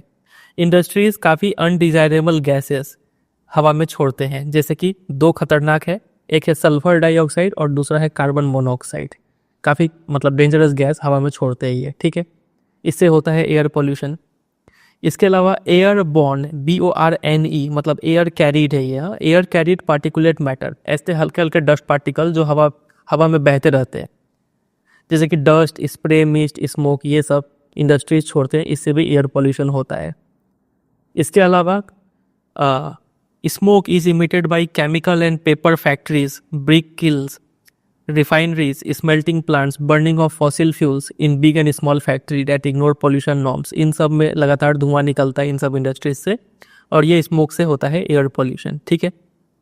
इसके अलावा कभी कभी एक्सीडेंटली टॉक्सिक गैस का लीक हो जाता है जाने अनजाने में, जैसे कि भोपाल गैस ट्रेजिडी में हुआ था, ठीक है। तो इसका काफ़ी लॉन्ग टर्म इफेक्ट भी पड़ सकता है। अगर कोई दुर्घटना हो गया किसी इंडस्ट्री में तो कई सालों तक भी उसका इम्पैक्ट देखने को मतलब मिल सकता है, ठीक है। तो ये सब कुछ तरीके हो गए जिससे इंडस्ट्रीज क्या करते हैं, एयर पॉल्यूशन करते हैं।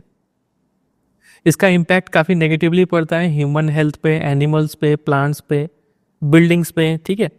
जो अच्छे अच्छे इमारत है, जब हवा गंदा रहेगा तो वो पानी में घुल के नीचे गिरेगा, एसिड ड्रेन हो जाएगा, और जो मार्बल्स के घर है वगैरह ये सब क्या होते हैं, डैमेज होते हैं, ठीक है, जैसे ताजमहल के केस में देखने को मिला है। और पूरा atmosphere as a whole deteriorate होता है। तो कोई भी पोल्यूशन अच्छा तो नहीं होता है। ये हो गया एयर पोल्यूशन के बारे में, जितना अंडरलाइन किया उतना बात याद रखिए। आगे आ जाते हैं वाटर पोल्यूशन पे। Water pollution is caused by organic and inorganic industrial waste and effluents discharge into rivers. यहाँ पे अफ्लुएंट स्पेलिंग मिस्टेक है, यहाँ पे इफ्लुएंट होगा, ई होगा, ठीक है, ए हटा के ई कीजिएगा। ई इफ्लुएंट का मतलब होता है लिक्विड वेस्ट। तो जो भी इंडस्ट्रीज से ऑर्गेनिक हो या फिर इनऑर्गेनिक वेस्ट मटेरियल जो निकल रहे हैं ये वाटर में जाते हैं और वाटर को पोल्यूट करते हैं।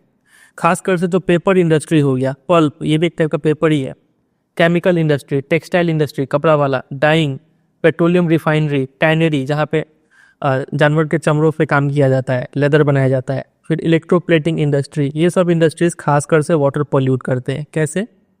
क्योंकि इसमें जो रंग हो गया, detergent, acid, salt, heavy metal जैसे कि लेड और मर्कुरी, अगर आप पानी में ये मिला हुआ है और अगर आप ये पानी पी लेते हैं, आपका दिमाग हेवीली डैमेज होगा। जो भी आपको अभी हल्का फुल्का भूलने का बीमारी होगा वो बीमारी और ज़्यादा हो जाएगा, ठीक है। ये सब मेटल्स का काफ़ी बुरा असर पड़ता है दिमाग पे। फिर पेस्टिसाइड्स, फर्टिलाइजर्स, सिंथेटिक केमिकल्स और विथ कार्बन, प्लास्टिक, रबर, ये सभी चीज़ पानी में छोड़ देते हैं ये सब इंडस्ट्रीज़, ठीक है। तो इससे वाटर पोल्यूशन होता है। इसके अलावा fly ash, phosphogypsum and iron and steel slags, slag मतलब इम्प्योरिटीज़, ये waste are the major solid waste in India. अब यहाँ से थोड़ा टॉपिक चेंज हो गया, यहीं तक था वाटर पोल्यूशन। ये इसके बाद जो है लैंड पोल्यूशन का जिक्र हो रहा है यहाँ पे। तो जो भी राख हो गया, ठीक है, फोटोजिप्सम, फॉस्फोजिप्सम और आयरन एंड स्टील स्लैग जो भी वेस्ट मटेरियल है, ये सबसे ज़मीन भी गंदा होता है। ये सॉलिड वेस्ट है जो लैंड पोल्यूशन करता है, बस समझ के छोड़ दीजिए। अगला आ जाइए थर्मल पोल्यूशन पे।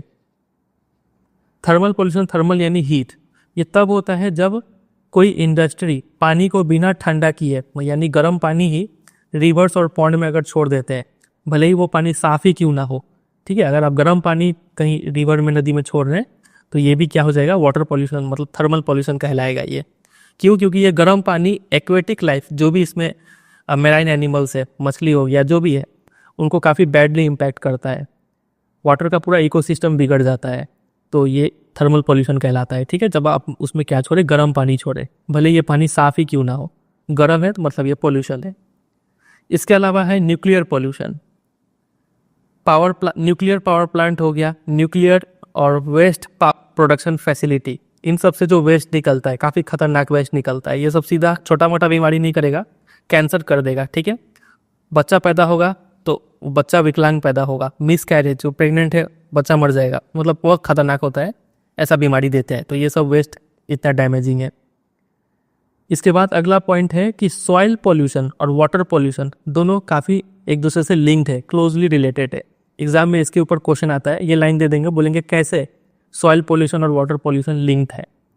तो देखिए, जब मिट्टी गंदा होगा तो पानी भी गंदा होगा, वो इस तरीके से, क्योंकि जब आप मिट्टी में कुछ वेस्ट डंप करते हैं, जैसे कि ग्लास हो गया, हार्मफुल केमिकल हो गया, इंडस्ट्रियल इफ्लुएंट, ये स्पेलिंग सही है, इधर नीचे में ए दिया हुआ था वहाँ पे।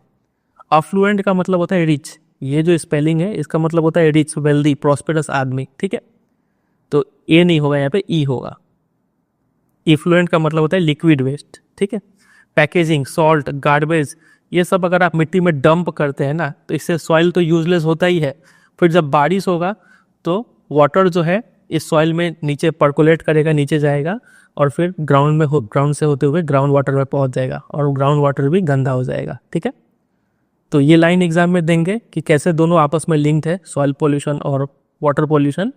तो आपको ये जो पूरा बात है ये लिख के समझा देना है, ठीक है, यहाँ से यहाँ तक। आप चाहे तो अपने लैंग्वेज में भी लिख सकते हैं, बस मीनिंग आना चाहिए कि मेन, जब भी आप मिट्टी में वेस्ट डंप करेंगे और बारिश होगा तो ये बारिश के पानी में घुल के कहाँ चला जाएगा, ग्राउंड वाटर में जाएगा। चलिए अगला है नॉइज़ पोल्यूशन। नॉइज़ पोल्यूशन का देखिए, इससे क्या होता है, इरिटेशन होगा आपको। आप रूम में बैठे हैं और आसपास अगर बहुत तेज़ आवाज़ आ रहा है तो आप बैठे बैठे थक जाएंगे कुछ ना बिना किए, ठीक है। गुस्सा भी होता है, इंसान चिड़चिड़ा हो जाता है, हियरिंग इम्पेयरमेंट हो सकता है, ठीक है, मतलब आप सुनने का शक्ति खत्म हो सकता है, हार्ट रेट बढ़ जाता है, ब्लड प्रेशर बढ़ जाता है, और भी कई सारा दिमागी प्रॉब्लम होता है। तो ये सब तो हो गया नॉइज़ पोल्यूशन का इम्पैक्ट। होता कैसे है नॉइज़ पोल्यूशन? तो इंडस्ट्रियल एंड कंस्ट्रक्शन एक्टिविटी, आसपास अगर कोई बिल्डिंग बन रहा है, कोई इंडस्ट्री है, तो वहाँ से लगातार नॉइज़ आता है, कोई ठोकने का, कोई काटने का, ठीक है।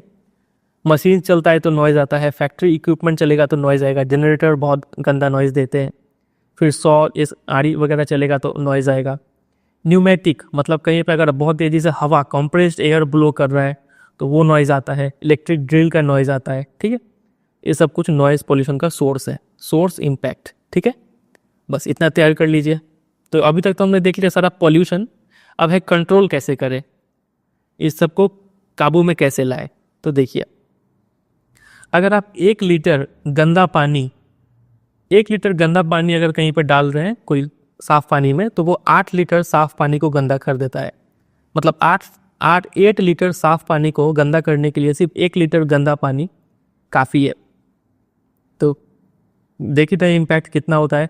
इसलिए वेस्ट को कैसे कम किया जाए, industrial pollution of fresh water को कैसे रिड्यूस किया जाए, वो सब यहाँ पे बताया हुआ है। देखिए, सबसे पहला तरीका है कि आप वेस्ट को ही वाटर का यूज़ जो है उसको मिनिमाइज़ कीजिए, पानी ही कम इस्तेमाल कीजिए। जब पानी कम इस्तेमाल करेंगे तो गंदा पानी का जो वेस्ट है वो भी कम निकलेगा।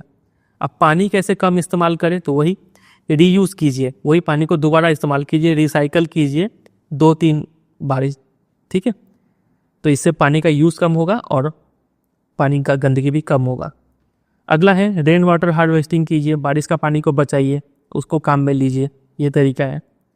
तीसरा है जो भी गर्म पानी है और जो इफ्लुएंट यानी लिक्विड वेस्ट, ये इन दोनों को ट्रीट कीजिए छोड़ने से पहले। गर्म पानी को पहले ठंडा कीजिए तब छोड़िए, इससे थर्मल पॉल्यूशन कम जाएगा, है कि नहीं। और इफ्लुएंट जो गंदा पानी है उसको कैसे ट्रीट करें, तो उसको 3 तरीके से आप ट्रीट कर सकते हैं। Treatment of industrial effluent can be done in 3 phases. पहला प्राइमरी ट्रीटमेंट, दूसरा सेकेंडरी ट्रीटमेंट, तीसरा टर्सरी ट्रीटमेंट। अब ये क्या है देखिए, प्राइमरी ट्रीटमेंट में मैकेनिकल मीन्स फिजिकल प्रोसेस से आप इसको साफ कीजिए, जैसे कि स्क्रीनिंग, छान दीजिए गंदे पानी में से जो भी मोटा मोटा सॉलिड वेस्ट है वो निकल जाएगा। ग्राइंड कीजिए, दबा दीजिए तो वेस्ट बाहर हो जाएगा। फ्लोकुलेशन क्या होता है कि आप किसी गंदे पानी में कोई एक केमिकल डालते हैं, केमिकल डालने से क्या होता है कि जो गंदगी बिखरा हुआ है ना, वो गंदगी एक जगह सिमट जाता है। जब गंदगी एक जगह इकट्ठा हो गया तो आप इजीली इसको छान के निकाल सकते हैं, ये कर लीजिए। सेडिमेंटेशन, अगर कोई गंदा पानी है उसको थोड़ी देर रोके रख दीजिए, तो जो हार्ड पार्टिकल्स है वो नीचे जम जाएंगे और साफ पानी ऊपर रहेगा। समझ रहे हैं। तो ये सब कुछ तरीका हो गया पानी साफ करने का। अगला है secondary treatment bye biological process, ठीक है। उसमें कुछ कीड़ा मकोड़ा छोड़ दीजिए जो पानी को साफ करता हो, गंदगी खाता हो, इससे साफ कर सकते हैं पानी को। और तीसरा है टर्शियरी ट्रीटमेंट, इसमें सब प्रोसेस को अपनाते हैं, जैसे कि बायोलॉजिकल प्रोसेस भी अपनाएंगे, केमिकल प्रोसेस भी अपनाएंगे और फिजिकल प्रोसेस भी अपनाएंगे। इसमें पानी को रिसाइकल किया जाता है। तो ये 3 तरीका हो गया जिससे हम इंडस्ट्रियल इफ्लुएंट को ट्रीट कर सकते हैं, ठीक है। चलिए, इसके अलावा ग्राउंड वाटर को अगर बचाना है तो वो सब एरिया जहाँ पे थ्रेट, जहाँ पे पानी का जो रिजर्व है ज़मीन के नीचे वो काफ़ी कम गया है, पानी का लेवल काफ़ी डाउन हो गया है, तो वहाँ पे इंडस्ट्रीज़ को रोका जाए कि वो इंडस्ट्री वहाँ पे पानी और ना निकाले, ठीक है। तो इसको लीगली सरकार को कुछ करना पड़ेगा, लीगली इसको रेगुलेट करना पड़ेगा कि कुछ रेगुलेशंस लाए, पॉलिसीज़ लाए जिससे इंडस्ट्री ऐसा ना करे, ठीक है। तो इससे पानी बचेगा। ओवर ड्राइंग नहीं करना है, ग्राउंड वाटर जितना रिचार्ज हो रहा है उतना ही निकालिए, तब अच्छा रहेगा, ठीक है, बैलेंस बना रहेगा। तो ये तो हो गया पूरा वाटर पॉल्यूशन को लेके कि कैसे कंट्रोल करेंगे। अब आ जाइए एयर पॉल्यूशन को लेके, हवा में जो गंदगी है उसको कैसे रोका जाए, जो इंडस्ट्रीज़ करते हैं। तो देखिए, जो फैक्ट्रीज़ है ना, जहाँ से धुआं निकलता है, स्मोक स्टैक से धुआं निकलता है, ठीक है। ये अगर आप कोई फैक्ट्री का इमेज देखे होंगे तो ऐसा ऐसा पाइप बना होता है ना, इसी को स्मोक स्टैक्स कहते हैं, और यहाँ से धुआं निकलता है। तो आप क्या कीजिए, इन सब स्मोक स्टैक्स में ये सब कुछ डिवाइसेस लगाइए। पहला है इलेक्ट्रोस्टैटिक प्रेसिपिटेटर, दूसरा है फैब्रिक फिल्टर, तीसरा है स्क्रबर और चौथा है इनर्शियल सेपरेटर। अब ये क्या है देखिए, सबसे पहले इलेक्ट्रोस्टैटिक प्रेसिपिटेटर, इसमें क्या करते हैं, वो स्मोक स्टैक में एक डिवाइस लगाते हैं, जो डिवाइस क्या करता है, पार्टिकल्स को चार्ज कर देता है, ठीक है। पॉजिटिव नेगेटिव चार्ज कुछ मतलब वहाँ पे काम होता है, जिस वजह से जो पार्टिकल्स हैं वो एक जगह इकट्ठा हो जाते हैं और जो फ्रेश हवा है साफ हवा वही से बाहर निकलता है, ठीक है। इस तरीके से ये काम करता है। दूसरा हो गया फैब्रिक फिल्टर, मतलब आप इस मुंह पे कुछ कपड़े का फिल्टर लगा दीजिए, जिससे उस कपड़े में जो भी धुआं निकल रहा था, धुएं में जो मोटे मोटे पार्टिकल्स थे वो यहाँ पे रुक जाएंगे और काफ़ी साफ हवा जो है वो बाहर निकलेगा। एक तरीका ये हो गया। तीसरा है स्क्रबर। आप इस स्मोक स्टैक में क्या कीजिए, एक वाटर स्प्रे लगाया जाता है, जिससे जो भी धुआं में पार्टिकल्स था पानी में भीग के वो यहीं पर रुक जाता है और सिर्फ साफ हवा बाहर निकलता है। फिर है इनर्शियल सेपरेटर। इसमें क्या होता है कि ये स्मोक स्टैक में हम क्या करते हैं, इसको ऐसे ऐसे मान लीजिए घुमा दिए ये पाइप को, ठीक है।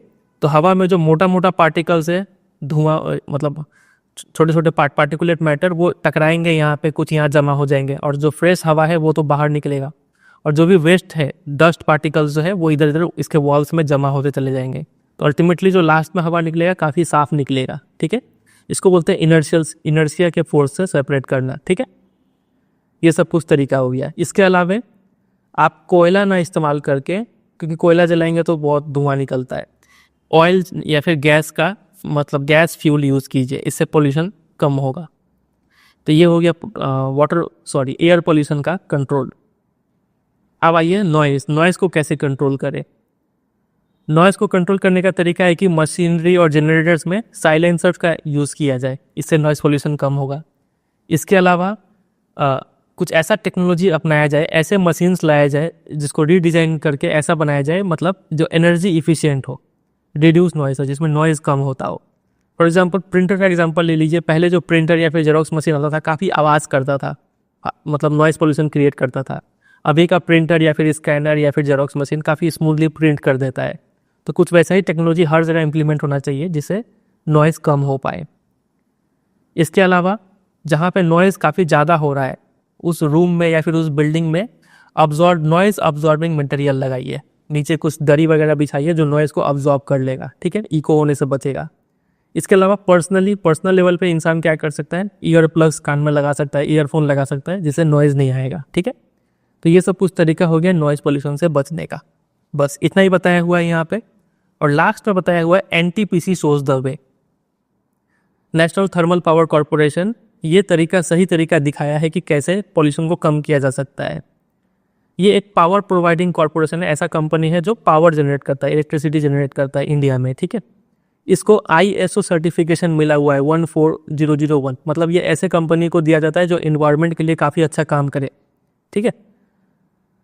तो NTPC कैसे काम करता है, तो काफ़ी प्रोएक्टिव अप्रोच अपनाया हुआ है इन्वायरमेंट को लेके। मतलब इन्वायरमेंट पे पहला इनका फोकस होता है कि इन्वायरमेंट को बचाना है, ऐसे काम करना है जिससे पॉल्यूशन कम हो, इन्वायरमेंट भी बचा रहे।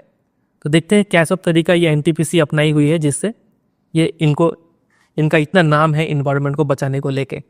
पहला, ऑप्टिमम यानी best utilisation of equipment, adopting latest techniques and upgrading existing equipment. ये लोग जो भी मशीन्स वगैरह इस्तेमाल करते हैं वो हमेशा लेटेस्ट टेक्नोलॉजी वाले इस्तेमाल करते हैं और हमेशा अपग्रेड करते रहते हैं नए नए मशीन्स को, जिससे कि जो नया टेक्नोलॉजी आएगा वो ज़्यादा इफ़िशिएंट रहेगा और एनर्जी भी कम लेगा, नॉइज़ भी कम करेगा। ये एक तरीका है इनका, ठीक है। दूसरा, ये क्या अप्रोच फॉलो करते हैं, मिनिमाइज वेस्ट जनरेशन। अब नेशनल थर्मल, यहाँ पे कोयला जला के बिजली बनाया जाता है, ठीक है। तो क्या करते हैं, इनका फोकस होता है कि वेस्ट कम से कम जनरेट हो और मैक्सिमाइज ऐश यूटिलाइजेशन। कोयला जलाएंगे ये लोग, ठीक है, तो राख तो निकलेगा, ऐश निकलेगा काफ़ी ज़्यादा, तो उस ऐश को यूटिलाइज करते हैं। क्या तो कोई सामान बना लेंगे या फिर ज़मीन लैंड फिलिंग करेंगे, बहुत सारा तरीका है ऐश को यूटिलाइज करने का। ब्रिक बना सकते हैं, सीमेंट में यूज़ कर सकते हैं। तो ये पॉलिसी वो फॉलो करते हैं। इसके अलावा प्रोवाइड करते हैं ग्रीन बेल्ट, जहाँ पे ये प्लांट लोग है उस प्लांट के आसपास काफ़ी ज़्यादा पेड़ लगाते हैं, वेजिटेशन लगाते हैं, ठीक है। इससे क्या होगा, जो भी यहाँ से एयर पोल्यूशन हो रहा है वो ये प्लांट ऑब्जॉर्ब करेंगे, नॉइज़ निकल रहा है ये प्लांट ऑब्जॉर्ब करेंगे, ठीक है। और प्लांट का तो बहुत सारा फ़ायदा है, मतलब सॉइल इरोजन से बचेगा और भी बहुत चीज़ है, ठीक है। तो ऐसा वो करते हैं। फिर इनके पास special purpose vehicles for afforestation, इनका एक अलग डिपार्टमेंट है, अलग यूनिट है जो अफॉरेस्टेशन को देखता है, मतलब पेड़ आसपास लगाया जाए, ठीक है, इस चीज़ को वो देखते हैं। फिर reduce environmental pollution through ash pond management, ash water recycling system and liquid waste management.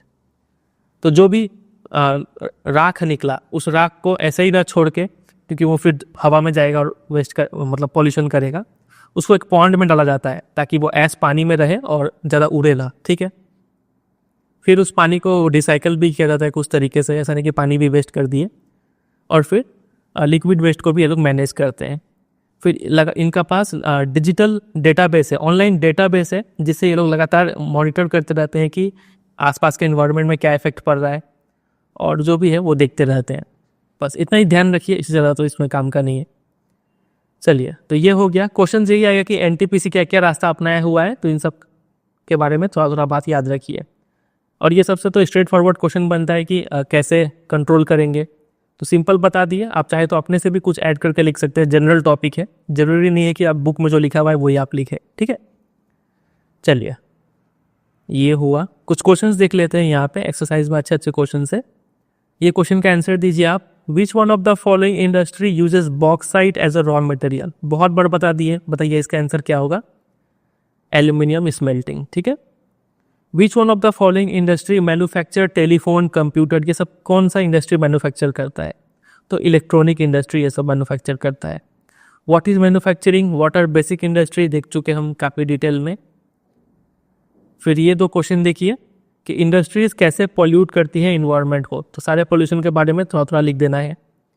दूसरा, क्या क्या स्टेप्स लिए जा सकते हैं ताकि इन्वायरमेंटल डिग्रेडेशन को मिनिमाइज किया जाए, तो वाटर का, एयर का, नॉइज का, तीनों का लिख देना है, ठीक है। चलिए, फिर यहाँ पे कुछ वन वर्ड है, इसका आंसर देने की कोशिश कीजिए। Textile, sugar, vegetable oil, plantation industry derive करते हैं अपना रॉ मटेरियल फ्रॉम एग्रीकल्चर, तो इन सभी इंडस्ट्रीज को क्या कहेंगे, क्या कहेंगे, एग्रो बेस्ड इंडस्ट्री।